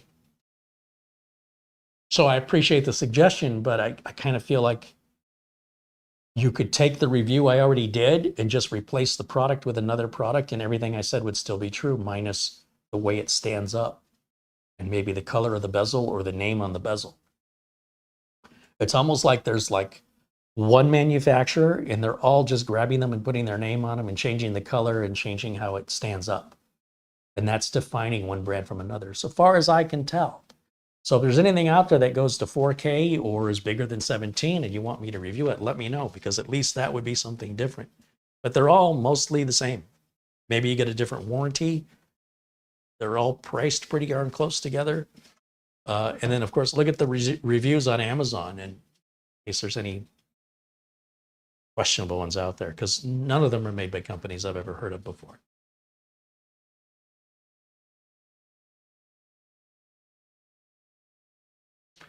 Paul McIntosh says, if you do a reinstall of Windows, can you reload RoboForm and access all your passwords still? If you are paying for the paid version of RoboForm, you can install RoboForm on your laptop, your desktop, your cell phone, your tablet. It doesn't cost any more, and it synchronizes your passwords and logins. On the other hand, if you're using the free RoboForm and you have to reinstall it, well, good luck with that. You have to back up your own database. But if you pay for it, if you get the subscription, there's no limit to the number of devices you can install RoboForm on, and it synchronizes your password to all those devices. So I've got RoboForm on the streaming computer. I've got RoboForm on my phone. I've got RoboForm on the laptop. I've got RoboForm on the other laptop, and I've got RoboForm on the studio PC, and I've got RoboForm on the editing computer. So I pay the same price. And they all just synchronize. If I update a password on one, it updates it not only locally, but it updates it on the server. It's all encrypted. Even RoboForm can't see it. So if you lose your main login password, your main password, you're done. Like, nobody can help you. Even if you backed up the password file, you've got to know the key to unlock it. Nobody else can know it. RoboForm has no backdoor into it.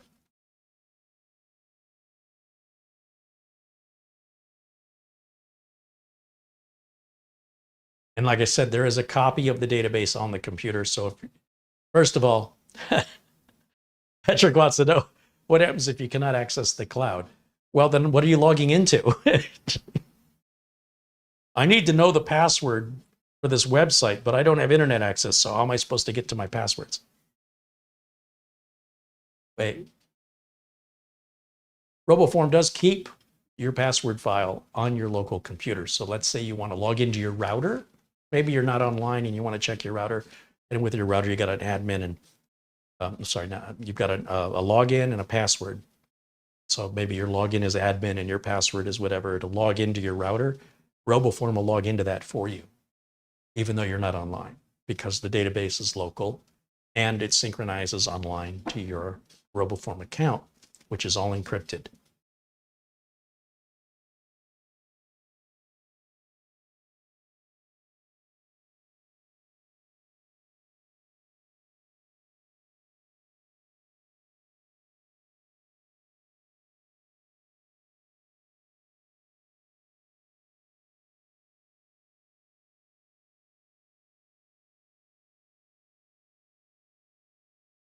Eugene Ildako says hello from Absecon, New Jersey. I'm not sure how to say this city. Absecon.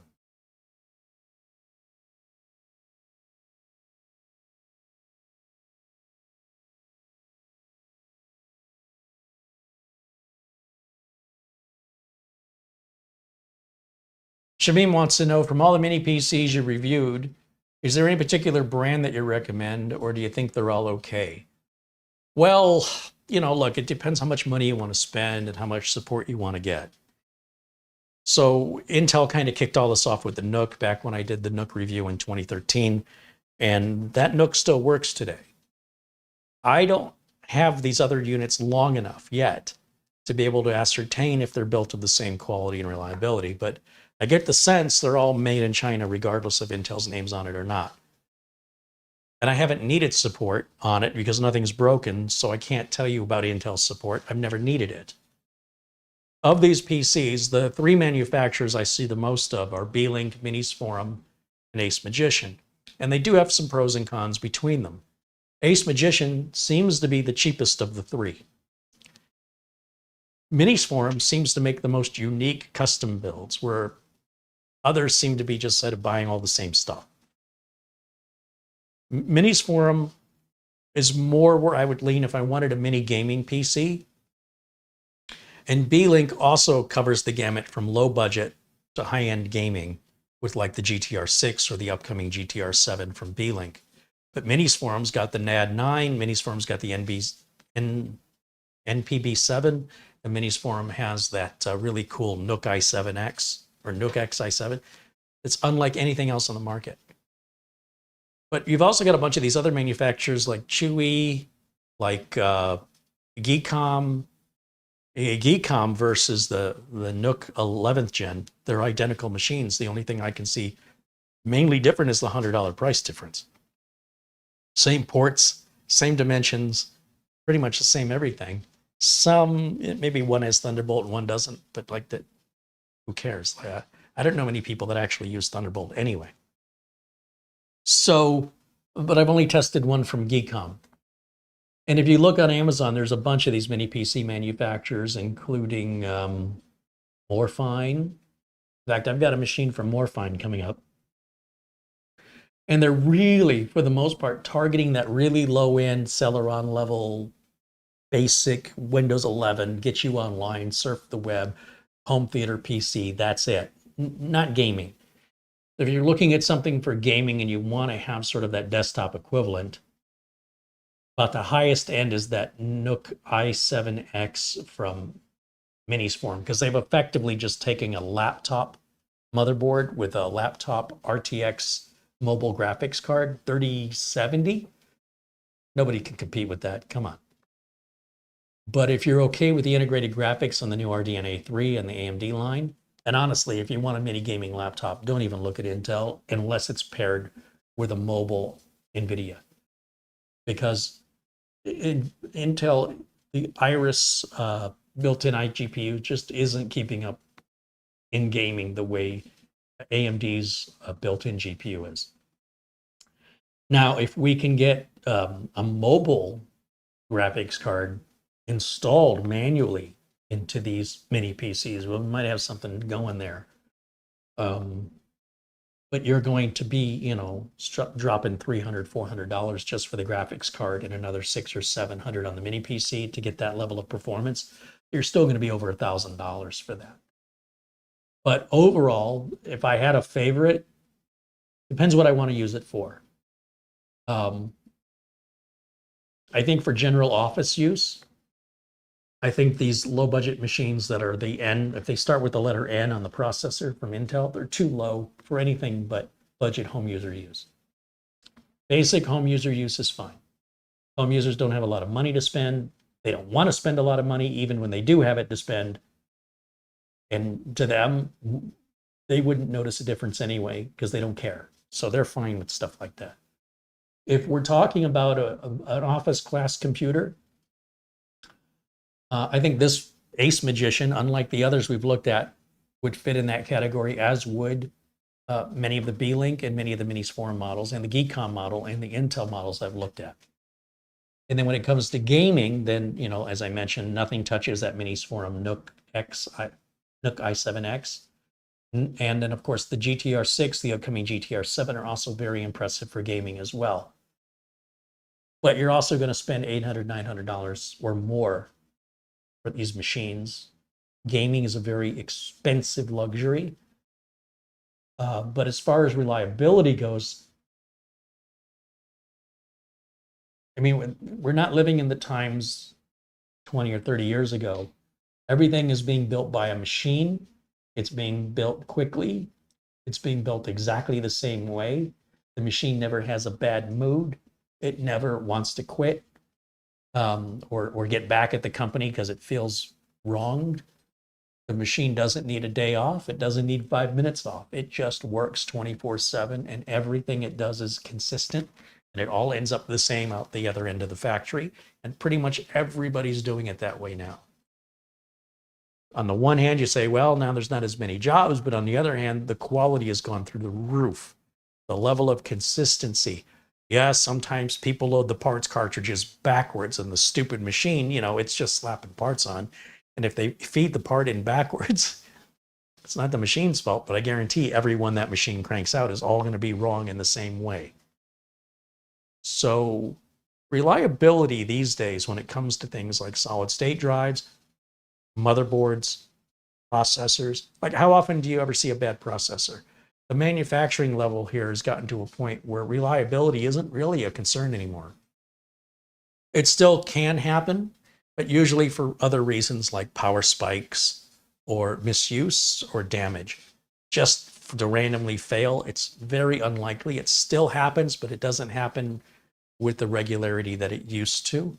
So I can tell you as a computer technician, based on the kind of repairs I used to do 10, 20, 30 years ago compared to the repairs I do today, I don't get anywhere near as many failed hard drives, but there's also fewer hard drives in use. I don't get anywhere near the level of replaced, power supplies that I have to replace. I don't know the last time I replaced a power supply. 4 years ago, maybe? It's been a long time.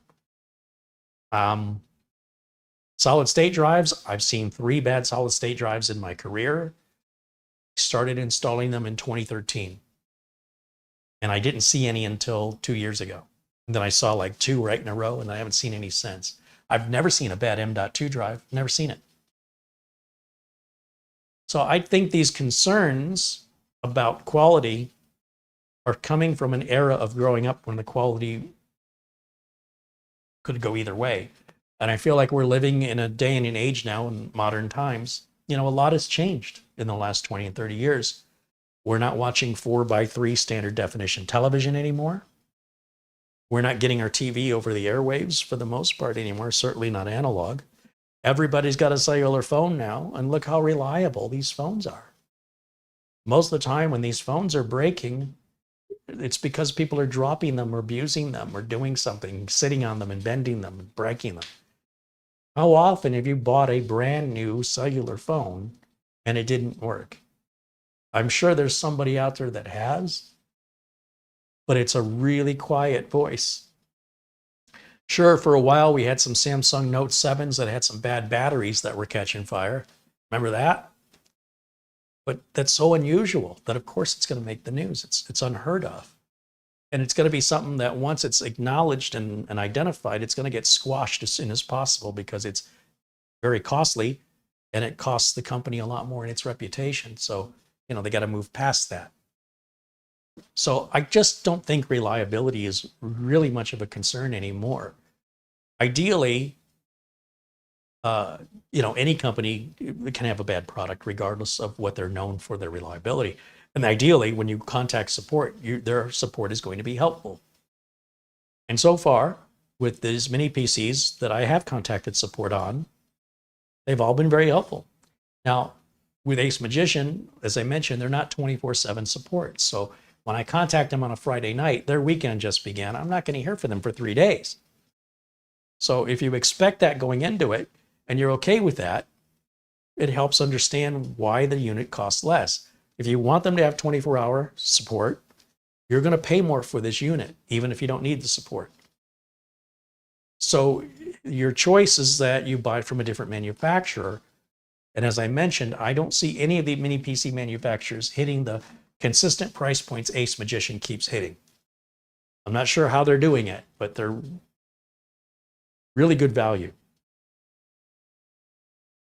But if you have a story you want to share about a cell phone or a piece of modern technology, modern computer that you've purchased, a modern drive that you've purchased, a storage drive that failed on you, I'd love to hear it because you just don't hear it anymore. It's very rare.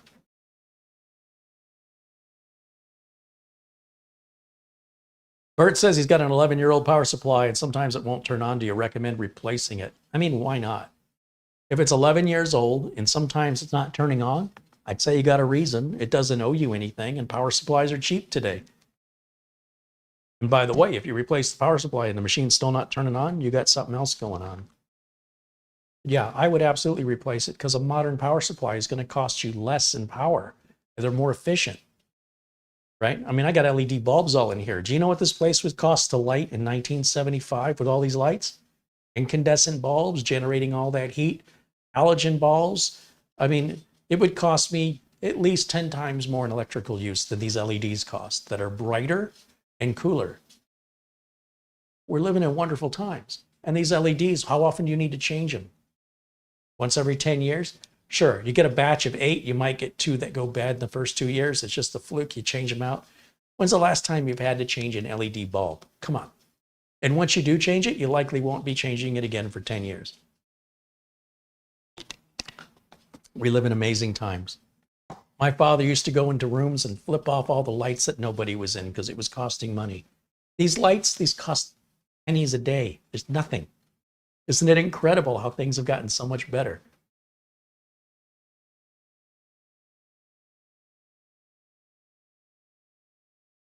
Scott Pysick with a $2 contribution. Hey, Scott, good to see you, my friend. He says, hope all is well. I've been busy with Todd Tuckey. Oh, right on, Scott. That's awesome. We need to bring Todd back on an interview with Todd. See what's going on over there. Todd does pinball and arcade machine repairs for over 40 years in the Philadelphia area. He's a really good guy. He knows his stuff. Board level repair, power supply repair, all of that. You can bring these old 40-year-old arcade machines back to life like they're brand new. Same with pinball. And he's got a video channel here, TNT Amusements. If you're into the nostalgia of the pinball and arcade era, he's the guy to watch.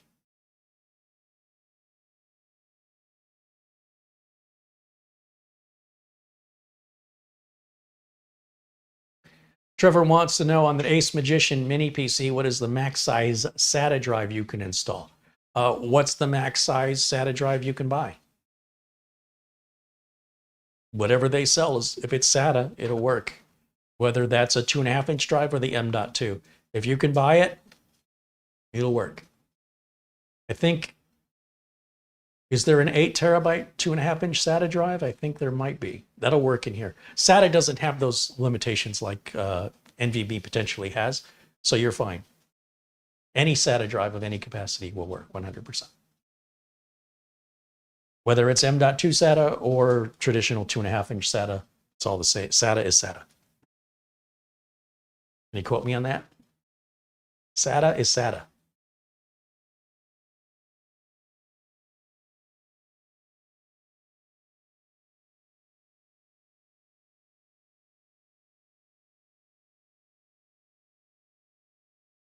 Boo Boo says, don't mix cables from different power supply brands. Yes, well, if you're buying a modular power supply and you're replacing it with another modular power supply, you must replace the cables. Don't try and be lazy unless you don't mind frying your brand new power supply or frying the equipment the cables are plugged into. Those cables, well, they might have the same end, maybe, and quite often are wired differently.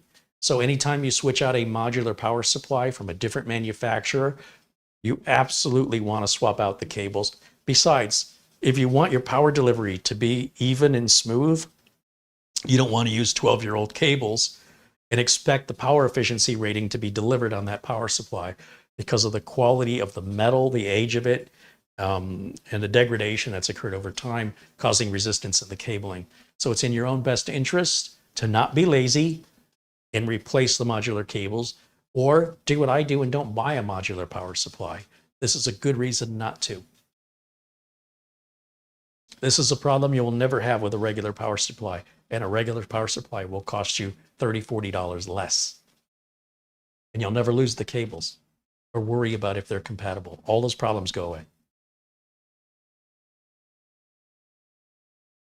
John Lewis says, your linked Team NVMe Gen 3 512 gig SSD is a little under $30. Why would you even buy a SATA drive? Well, you could get, let's say, a 4 terabyte SATA 2.5-inch drive, for example, cheaper than an M.2 SATA 4 terabyte drive, maybe.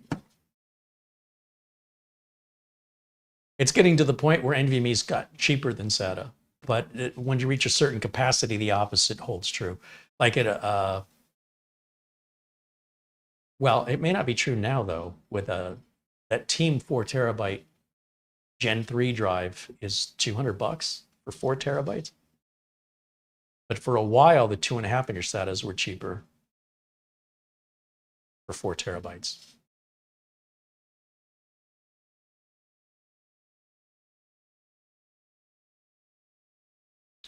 Marty Moo, Carrie, what do the 3x5 drive color label indicate if quality is involved? Which is best? Need for backup? What do the 3x5 drive color label?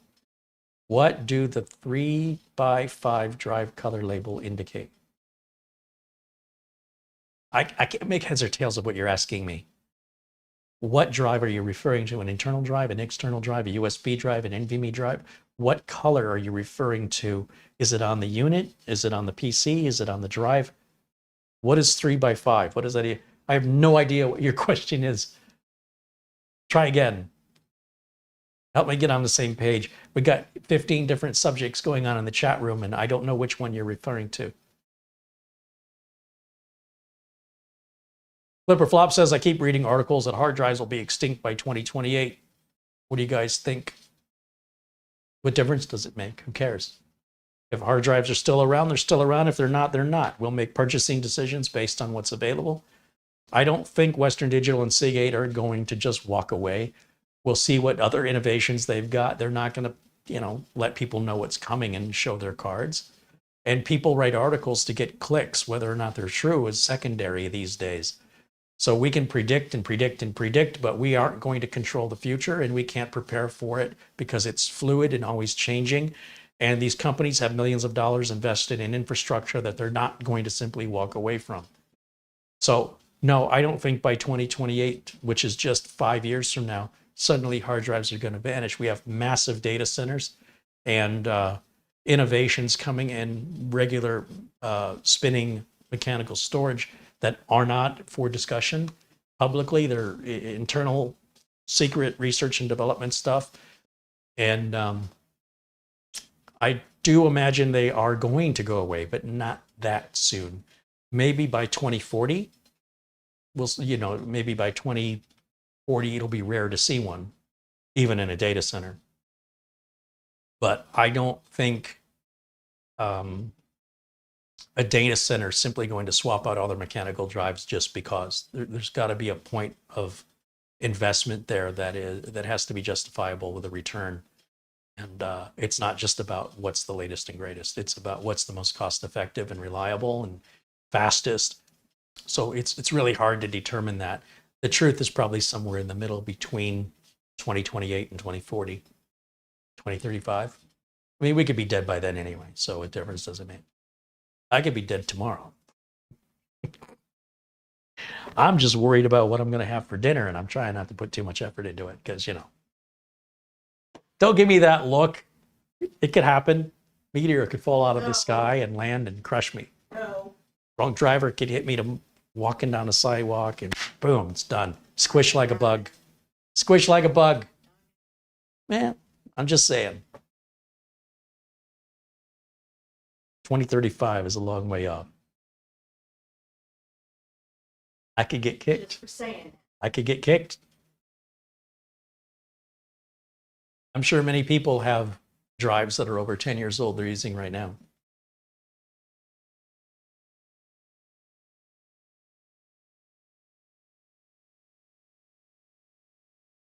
Zvi Manor mentions Dave's Garage. Dave's Garage, another great YouTube channel.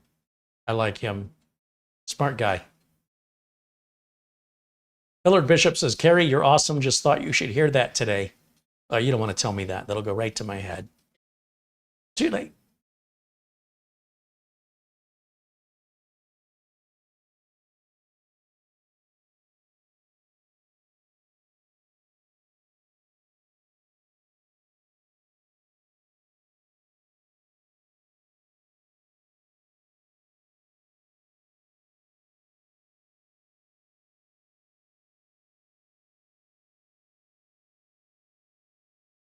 Does Dell still have different power supply pinouts?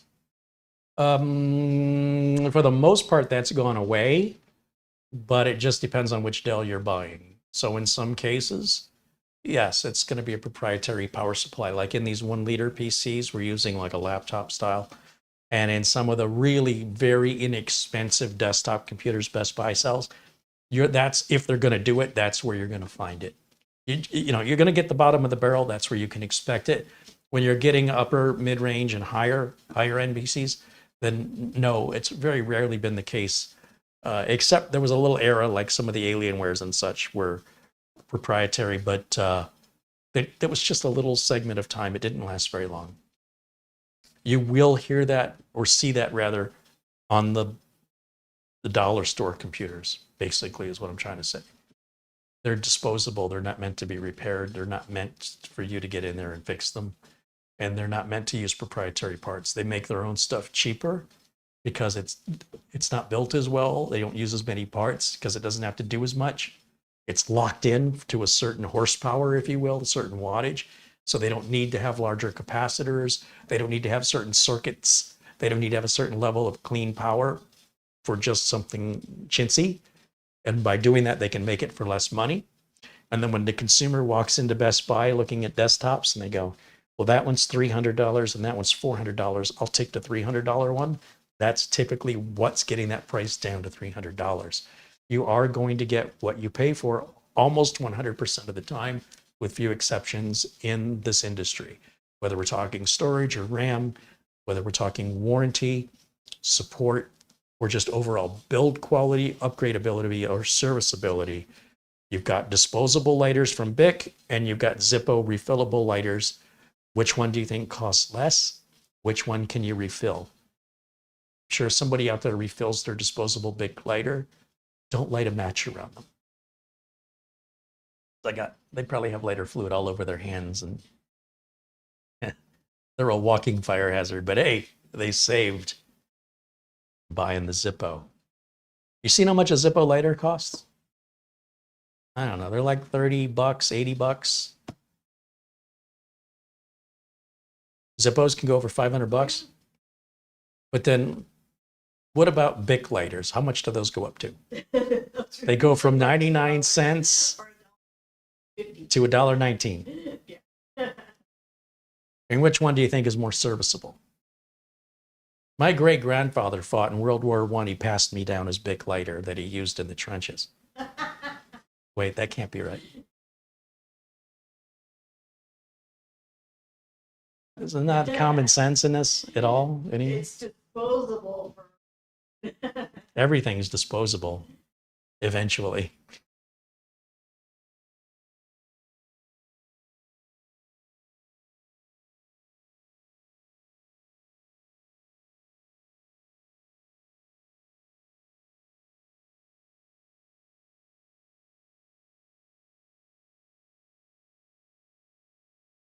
Marty, the drives are for NAS. They are not the type of drives for PC backup.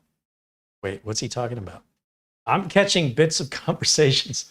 I don't know what's going on in the chat. It's only 266 people, so I'm sure we're all talking about the same thing.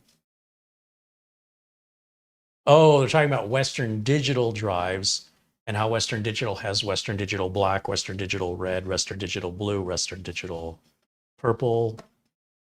So red is for NAS, black is for performance, blue is just your average, round the mill household drive. Purple is for video recording, drives that are going to be constantly written to, video surveillance. Did I miss a color?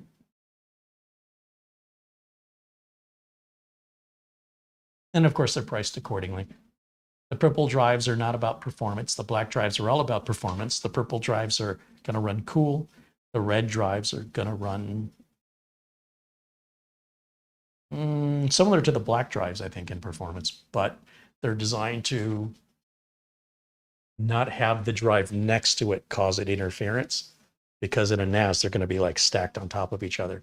And because of that, using regular desktop drives can cause data corruption with the drives so close, plus the generated heat of the drives being so close. And the heat combines So you've got different types of drives to fit different purposes. And, you know, Seagate, they do the same thing, but they've got Iron Wolf, for example, on the NAS line. And Black, red, purple. so the green, these are your eco drives. These are going to be like your low power, environmentally friendly, not about performance, run cool. They're not fast. They sip power. And then what was the other one? Gold? Gold is what, an enterprise drive for businesses with really long warranties? Yeah. Hey, that's pretty good off the top of my head. You know, I'm an old senile guy and I didn't even have to Google that. Are you looking it up or you're just nodding your head that what I'm saying is true? Looking it up. That I'm saying everything accurately? You are saying There you go.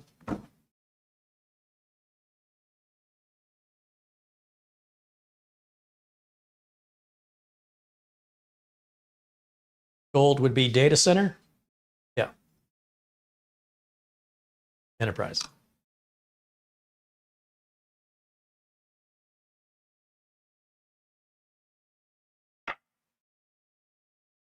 You can use any drive for a NAS? Well, that's not true. Synology will warn you if you don't use NAS drives.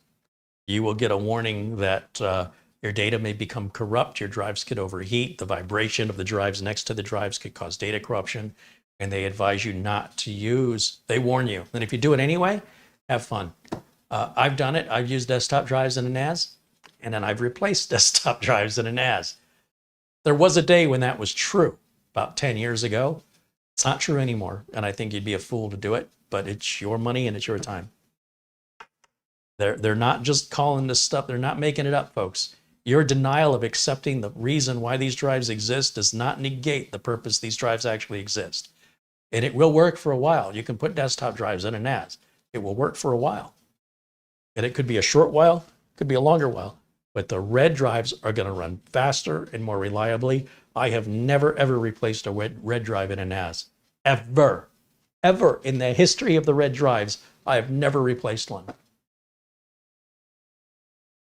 But when I was using the desktop drives, with those Seagate 3 terabyte drives, I replaced 3 out of the 4 that I had. It's a nightmare. And you're messing with a lot of data when you're doing that. It's a heart attack every time. Quail Stevens with $9.99 in the chat says, I'm celebrating almost 4 years with the channel. Thank you, Carrie, so much. I've learned a lot. Hey, that's awesome, Quail. I don't recall ever seeing you before in 4 years, but I'm glad you spoke up. Thank you for contributing to the channel. Garfield Rupe says, in the year 2040, I would be 87.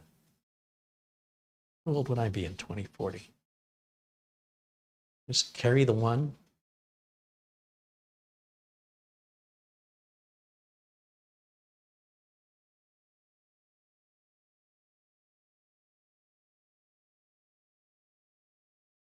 '73? 2040 is what, 27 years from now?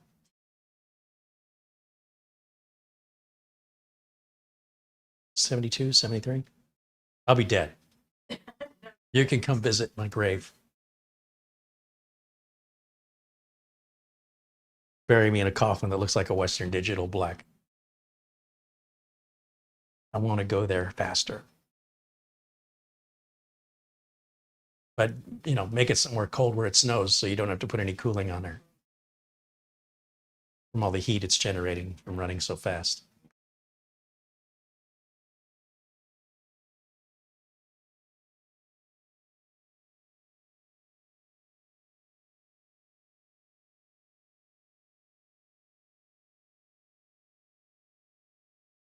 Flipper Flop said he'd be 53. He's just a kid. John Lewis said he'll be 107. Wouldn't be the only one. I'm kind of 107 mentally.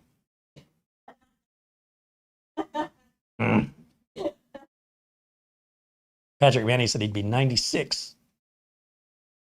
Yeah, when you think about it that way, does it really matter what hard drives are going to do in 2035, 2040? Who cares? You're going to have other fish to fry, I think.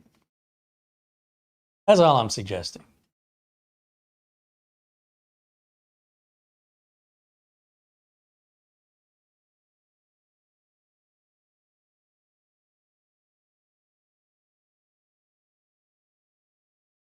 Adventure with Steven says, my M.2 did not come with a screw to mount it to the motherboard. No, because motherboards use different screws, right?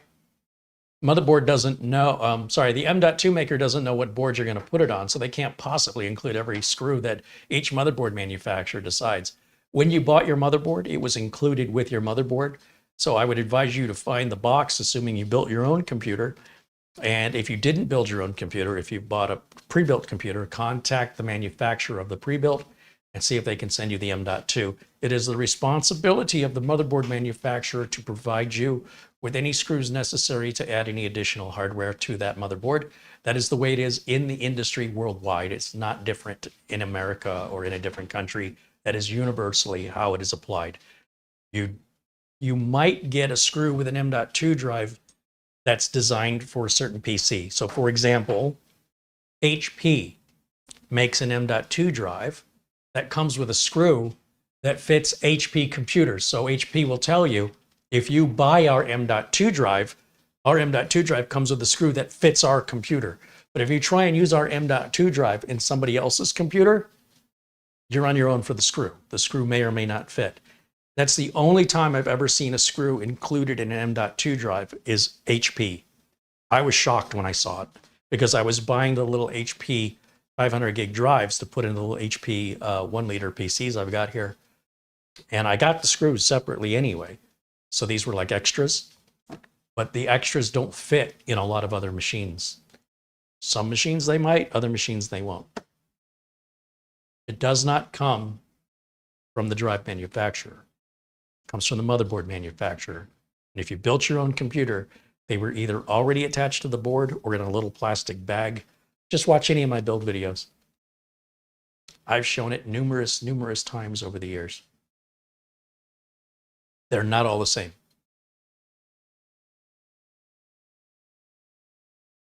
Martin mentions you can buy sets of M.2 screws. This is true. Amazon does sell a kit that contains a bunch of different screws. And if you want to spend $10 for a 3-cent screw, have at it. But absolutely, that's true. I buy them because I need them. They come in a little bag like this. And Amazon sells them, and it says M.2 screws. I've written right on it with a marker. And there's a whole bunch of them in there. There's at least 4 or 5 different sizes. So I got that covered for that reason.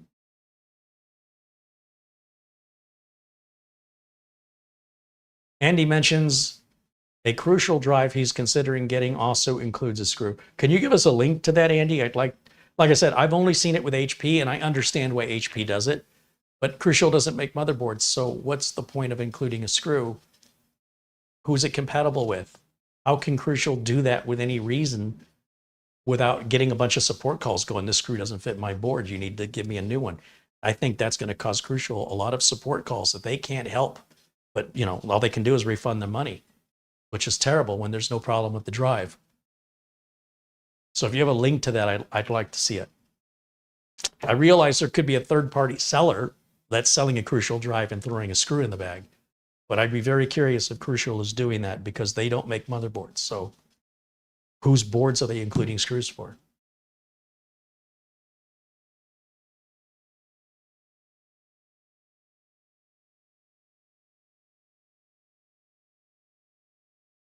Mario says a Crucial P3 he got came with a screw. I think I have Crucial P3s brand new in a box. And I can open one up here on camera and see that if you guys are telling me fish stories or you're not buying directly from Crucial. Crucial. Oh, you know what? I just have that Crucial P5. I think I already used the P3s. None of the P3s I have included screws. The only time I've ever seen screws, and I mean, I go through a lot of drives over here, a lot. So I would love to see some links, guys. Share me some links, please. Show me this world I don't see. Oh, amazon.co.uk. Crucial P3 Plus. Okay, that looks the same. Picture, no screw, picture, no screw, picture, no screw, picture, no screw, picture. Where does this say it comes with a screw?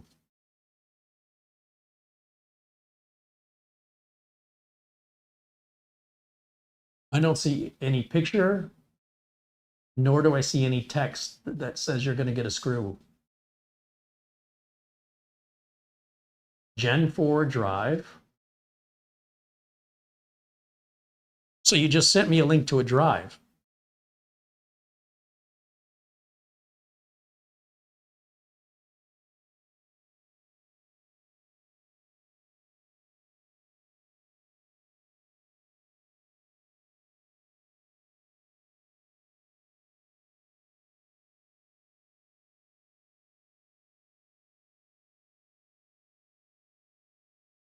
There's no indication that a screw is included in this.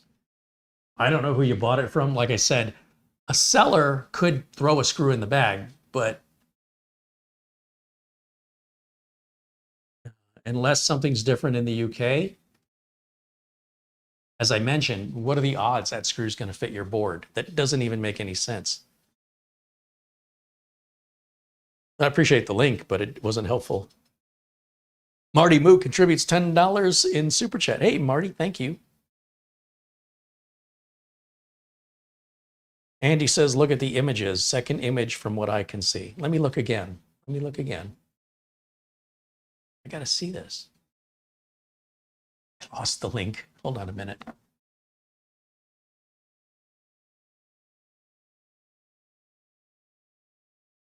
There it is. Second image. Second image.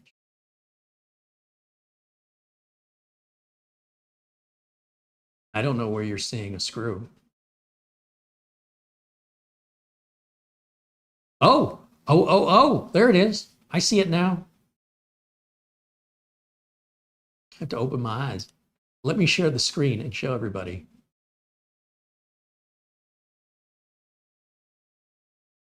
It's fascinating. Oops, link.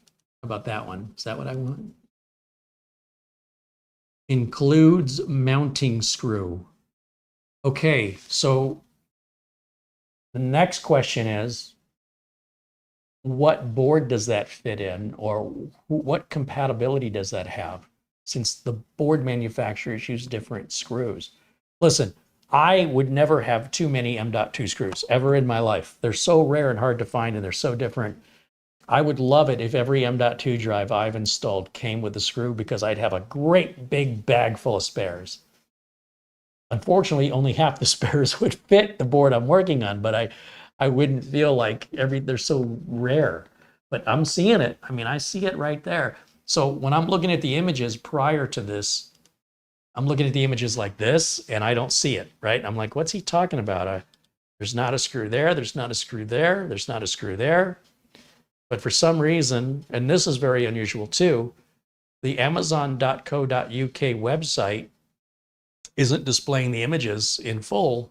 I have to click on them to see the full image, which is not the way Amazon.com has ever worked for me. So that's different. Does it say who the seller is? It says it's in stock.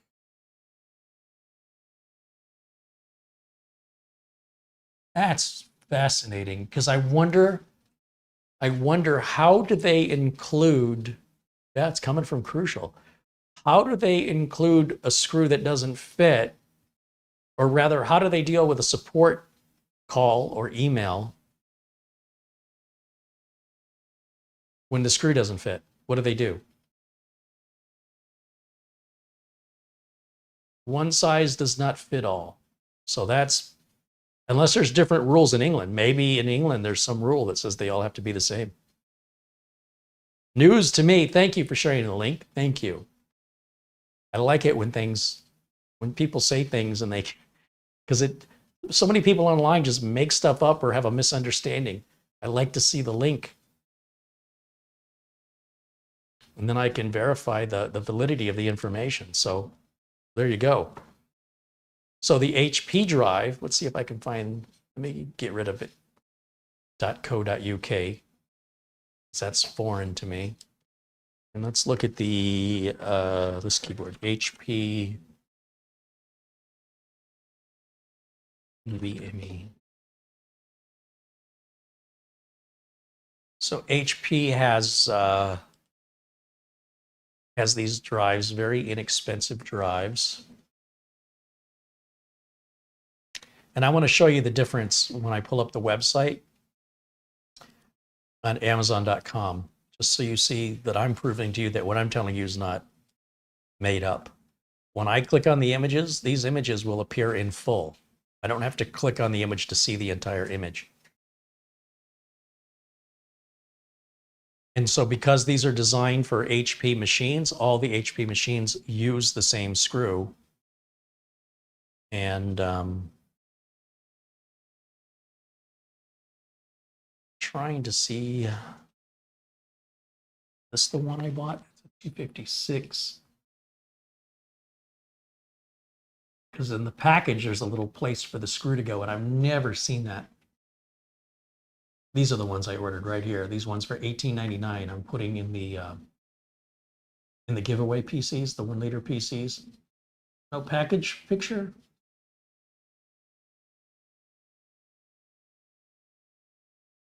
Anyway, I was impressed they came with a screw. That made my day, I've got to tell you.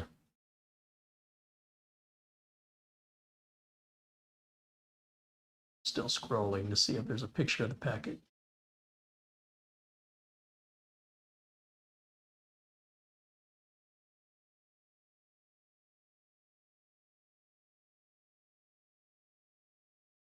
Anyway, all right, I think I'm beating this horse to death. But this is the only one I've ever purchased, and I've purchased a lot of them. But in fairness, I don't purchase a lot of Crucials. I don't like them, nor do I purchase a lot of Kingstons.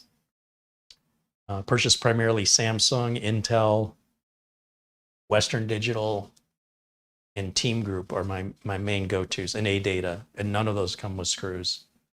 So here you go. Always never. It's always the same, except when it isn't. But that's not the normal, and I don't know if it would be right for you to expect it, and I don't think I would be doing my job if I told you that some M.2 drives come with screws, because that's not true. I mean, how we define some, very few.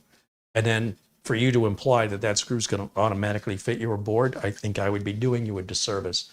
I think it's safer to say, don't expect the screw to come with it. In most cases, it will not. And in some cases, if it does, whether or not it's going to fit the board you've got is sort of a crapshoot. It might not. Clear as mud. All right, so I learned something new today. Oof. Heard a little bit. Learned 2 things? Yeah. Oh, I'm at my limit. You better take my keys. No, that wasn't SATA to NVMe. That was SATA to SATA.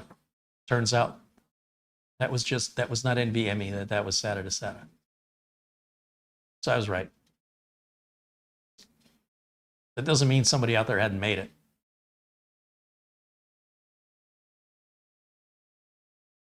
Find me in Hawaii says it's raining in Hawaii. Can you believe it?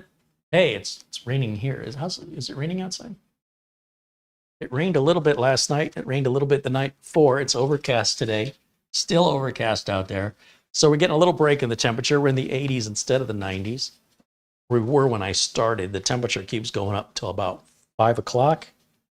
How hot is it out there? It's 3:45 in the afternoon here in Phoenix. It says it's 89. I'm not complaining. 88, it went down. There we go. So,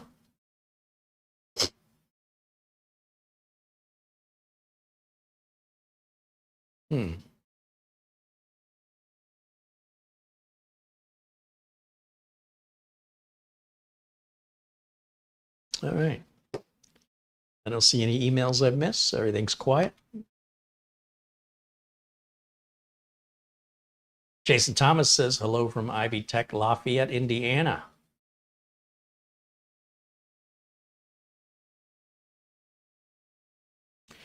There used to be an electronics store that sold stereos called Lafayette, or Lafayette's, back in Michigan when I was growing up. Bought my first stereo from Lafayette's. Anybody remember that? Not my stereo. Do you remember Lafayette's Electronics? Mira Ora says, do you still have any of those unfinished PCs? Oh yeah, they're not going anywhere too quickly for sure. Legrini has sent me a link he wants me to look at. All right, let me go back over here. My chat room. Crucial.com support. About M.2 SSD screws. Oh, look at that. Somebody Googled it. Good job. Luke did that. What does it say? Crucial's M2 SSDs, both PCIe and SATA based, do not include screws to secure them within a system. While this may result in trouble completing an installation, the reason for this is due to system variations. A universally compatible screw is not available. Typically, the screw, as well as an offset for the screw to seat into the pre-install, I'm going to start this again. I'm glad I'm not a news anchor. Typically, the screw, as well as an offset for the screw to seat into, are pre-installed in a ready-built system, or they're included in the packaging for your motherboard if built by the end users, so that you have a screw which will fit perfectly in your system. If the necessary screws are not available, the best source for parts will be your system or your motherboard manufacturer, who can confirm the model you have and exactly what part specification is needed, possibly providing you with options for direct replacement or at least exact details on what to purchase from third-party sources. A relatively common size for replacement screws is an M2 by 3 millimeter. This can be used with Crucial SSDs, but be cautious not to force the screw into place if it's not the right fit for your system. Rather than forcing the wrong threading or length into place and possibly damaging your hardware, consult your support resources for the appropriate parts needed to complete the SSD installation. And of course, Crucial is made by Micron, a massive memory manufacturer, and this is coming from Micron. So thank you for that link, Luke. It completely goes against what the Amazon.co.uk link clearly showed. It included a screw, and here they clearly say on their US website that they do not include a screw universally, ever. There's no exceptions to this. So what's going on here? So you can't blame me for being wrong when the manufacturer says one thing on their product page and another thing on their support page. So, yeah. You know what? I'm not wrong. Look, I'm okay with being wrong. Let me be clear. If being right means I have to be wrong sometimes so that I can be right in the future, I'm good with it. But when things don't add up and it doesn't make any sense, then I want to see verifiable links. And when the verifiable links, which in this case show conflicting information from the same manufacturer, you know, what do? If you received a Crucial drive that has a screw and that screw doesn't fit, and then you contact Crucial support, apparently they're going to tell you you didn't get a screw. I did. It doesn't fit. And then they're going to tell you why it didn't fit, and that's why they don't include the screw. So I would love to be a fly on the wall at Crucial support, because you know those calls are coming in if they're including screws. I guarantee you, those screws are going to not fit some systems, and those people are going to call. Why doesn't the screw fit? That's why they shouldn't be including them. Again, with the HP, it makes sense because they're intended to go into an HP computer, so they know what size screw you need for that. That's not to say you cannot use an HP NVMe in another brand of computer, but it does mean the screw it includes may not work in that other brand of computer. It might, but it might not.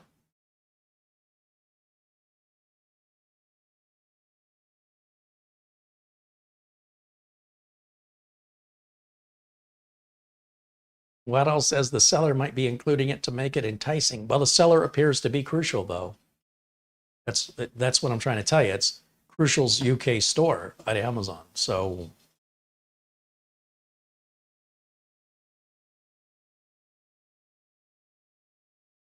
Chris Garrett says he's still got an Optimus stereo from Radio Shack made in 1997. I love it. I actually have two. One needs minor work. These are really good. They have a Pioneer amp. Yeah, so I have a Radio Shack Optimus stereo from 1985, 87. back at Studio 8. Thing's like a brick. It's never going to die. It's a great little stereo. Radio Shack had really good stereo equipment. Good speakers, good receivers, good amps. Yep.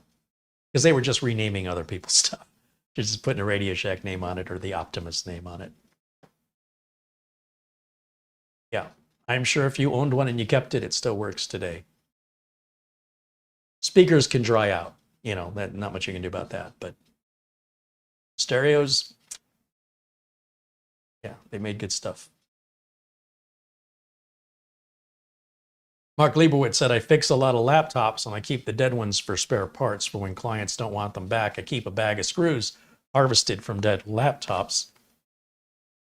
Some of them fit SSD slot retainers. Yep, that's exactly how you do it. Exactly. Luke, thank you again for the link, by the way.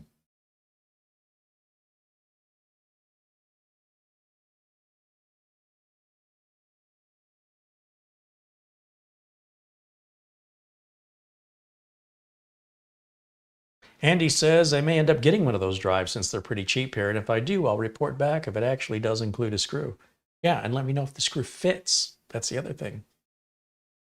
Did I have a Tandy computer? Yes, I had a Radio Shack, the first home computer that I bought. I bought it used in 1980, I think, maybe 81. It was a used Model 1.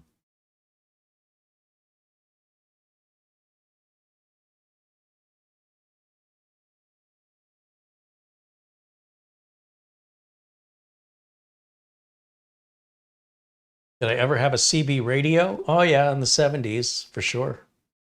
I went through a CB phase. Breaker 19, anybody out there got their ears on over? We found ourselves a Smoky out here.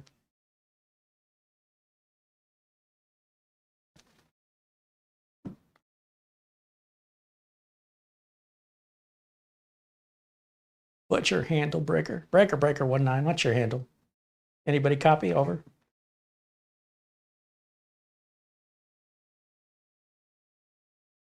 Paul 1961 says, Carrie, have you seen the M.2 cloning dock? It's real cool. Paul, there are many M.2 cloning docks. I don't know what you mean by the. Have you seen the car? It's really neat. Which car? The electric one. They make a lot of electric cars. So I have an M.2 cloning tool. I've already done a review on it about 18 months ago. Where is it? Where is it? Come on, Carrie, where did you put it? As you can tell, I don't use it very often. Oh, here it is. I keep all my cloning stuff together, but this was kind of further down in the pile because of the things that have been piled on since. But I've done a review on this, and it's okay. I mean, you just stick your M.2 drives in. It's an M.2 dock. NVMe only. M.2 SATA will not work. And you can use it as a dock. You can use it as a clone.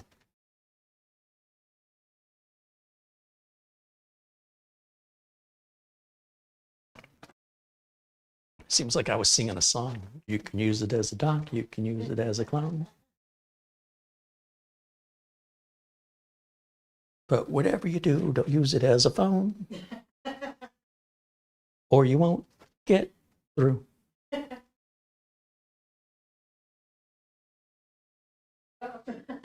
I just stole Monty Python. You can wrap it up in ribbons, you can stick it in your sock, but if you take it out in public, they will throw you in the dock, and you won't come back. Thank you very much. Sue Cool 98 Lawrence contributes $20 in Super Chat. Thank you, Sue Cool. Says, thank you for all you do. Well, thank you for enabling me. The contributions enable more content. So for that, I thank you. Joe Corrender says, I started with a color computer. Oh man, I hated the color computer, the Coco. To me, that was like a child's toy. Color computer, get that away from me. It's like a Tonka truck. Oh, I hated that. Hated it.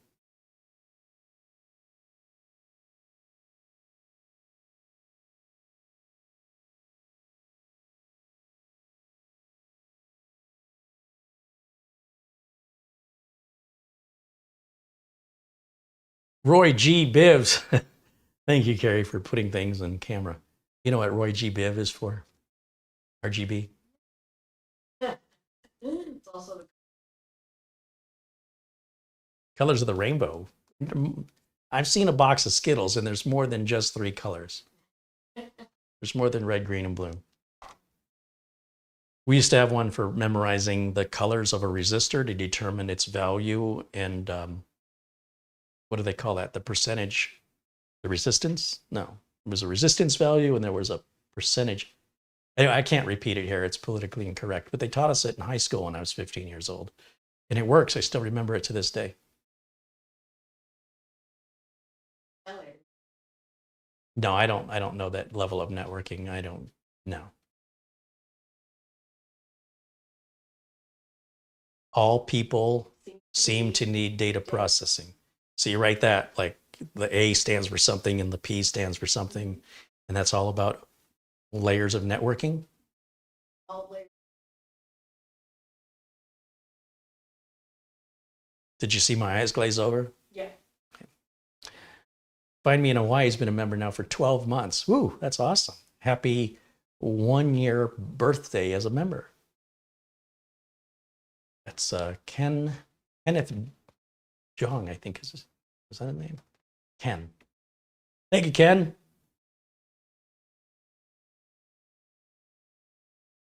Yeah, Frank M has got the resistor code down there, and I can't repeat it.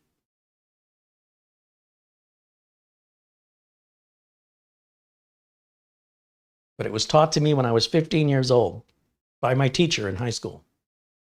So it was politically correct then.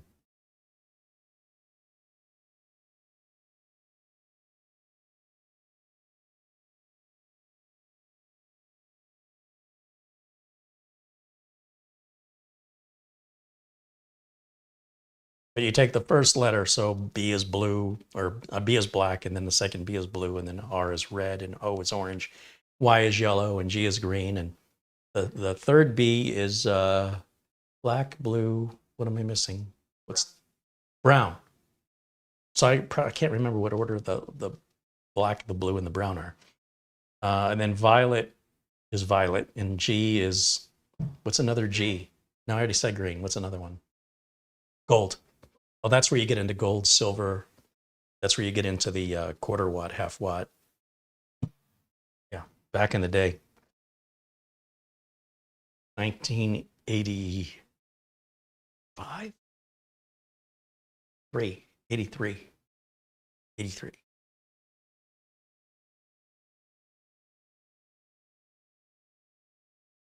The politically correct version, this is good. This is from Barry Klein. Big boys race our young girls, but violet generally wins. So black, brown, red, orange, yellow, green, blue, violet, gold, white.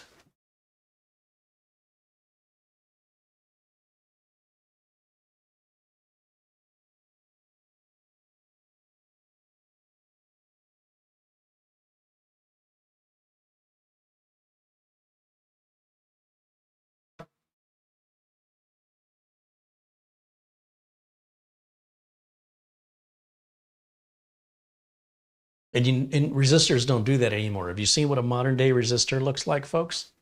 They're not like the resistors of, like you can still buy those old school resistors with the legs on them and you can solder it onto a board. But these surface mount resistors, I should show you one if you haven't seen one. They're unrecognizable. Same with diodes. It's all completely different now how they apply them. They're so super tiny and surface mount. You know, if I had this little bag of M.2 screws, this could be, just that little bit could be 100 little resistors. They're super cheap, super teeny tiny. And Find Me in Hawaii contributes $19.99 in Super Chat. Thank you, Kenneth. Trevor Dunn says, the AceMagician AD15 is not available in Ireland or the UK. I would like to buy one. I suspect they will be, though, because they do. So here's the problem. This is a brand new model. I'm the first here on YouTube to even introduce this to you guys. And you wouldn't even know it was on Amazon if you didn't search for it here at Amazon.com. So they normally sell AceMagician normally sells their computers to Japan, the UK, Europe, and the US. I suspect that when the website gets updated over there, and I don't know what's holding them back, they might be waiting on something. I mean, they must be waiting on something, that it should become available there in Ireland and in the UK as well. Throughout the UK, I should say. Ireland is included in that. Find Me in Hawaii says, have a drink on me for you and Camera Girl. Cheers. Right on. Thank you. I think I've had the same Gatorade this whole time. We are right at 4 o'clock my time, Phoenix time. And that means we're at 3 hours on the broadcast. So given that my drink is warm, rather than go get another one, I think we'll wrap it up for today's live broadcast. I want to thank everybody for their contributions during the show today. As I mentioned, it's those contributions that enable me to make more content. And if I look over here at my viewer activity, I hope I have a list of everybody I can shout out again. And that includes our good friend Buster, Peter Laycock watching us in Scotland, Planet Cryos, Geekazoid Tech. Let's see.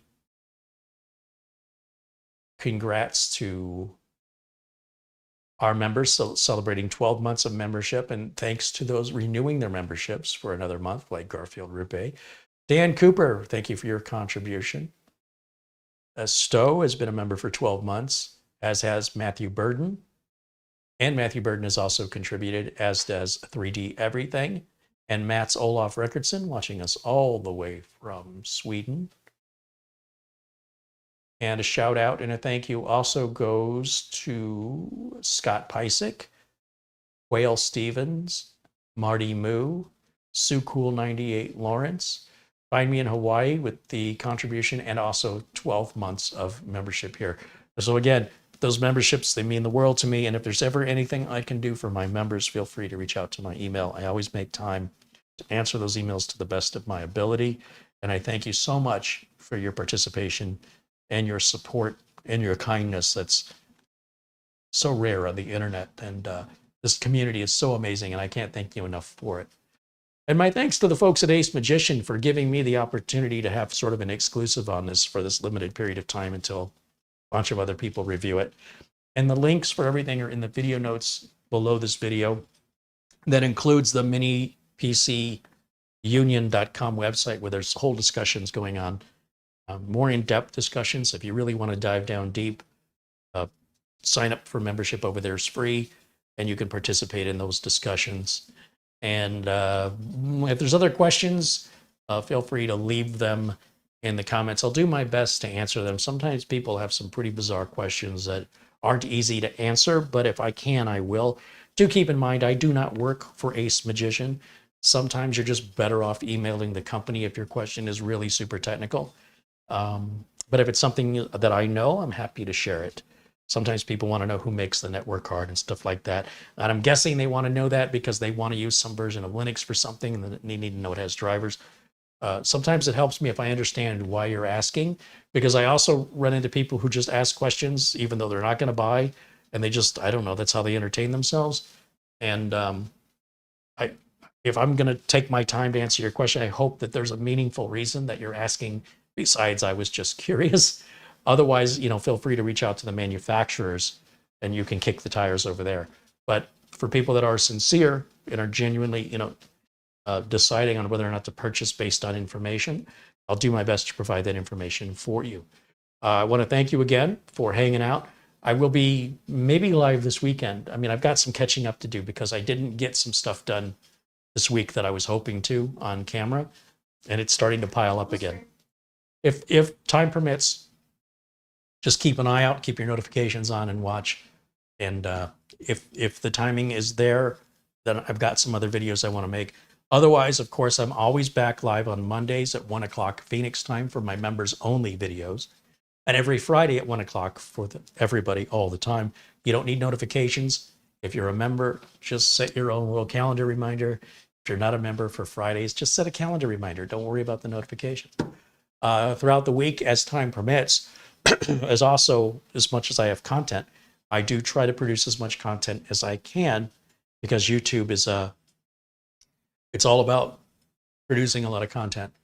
And if I have it to make, I'll make it if I have the time. So anyway, I have a couple of things that are built up here that I want to get through. And until I'm caught up, there may be some weekend activity. Thank you for watching. Thank you, camera girl. What are you pointing at? Oh, yeah. Well, we've got the MP700. What do we have? Well, that's all part of this build over here, the robot's foot. So is this. And then there's also a Morphine mini PC, and there's a B-Link mini PC. There's a mini Swarm mini PC, and another Morphine is supposed to come in. So luckily it's not all here yet, but that's all coming. But yeah, we have stuff to do this weekend if timing allows for it. So just a heads up. And if you don't catch it live, you can always watch it later. Not a big deal. Thanks again. We'll see you all very, very soon. Until next time, bye for now. And Mark Gaines. I always forget Mark Gaines. Mark Gaines contributed an Amazon gift card earlier. And a huge shout out and thank you to Mark Gaines there and watching us in Northern Ireland, I think is where he's at. Thank you, Mark. Cheers. Bye for now.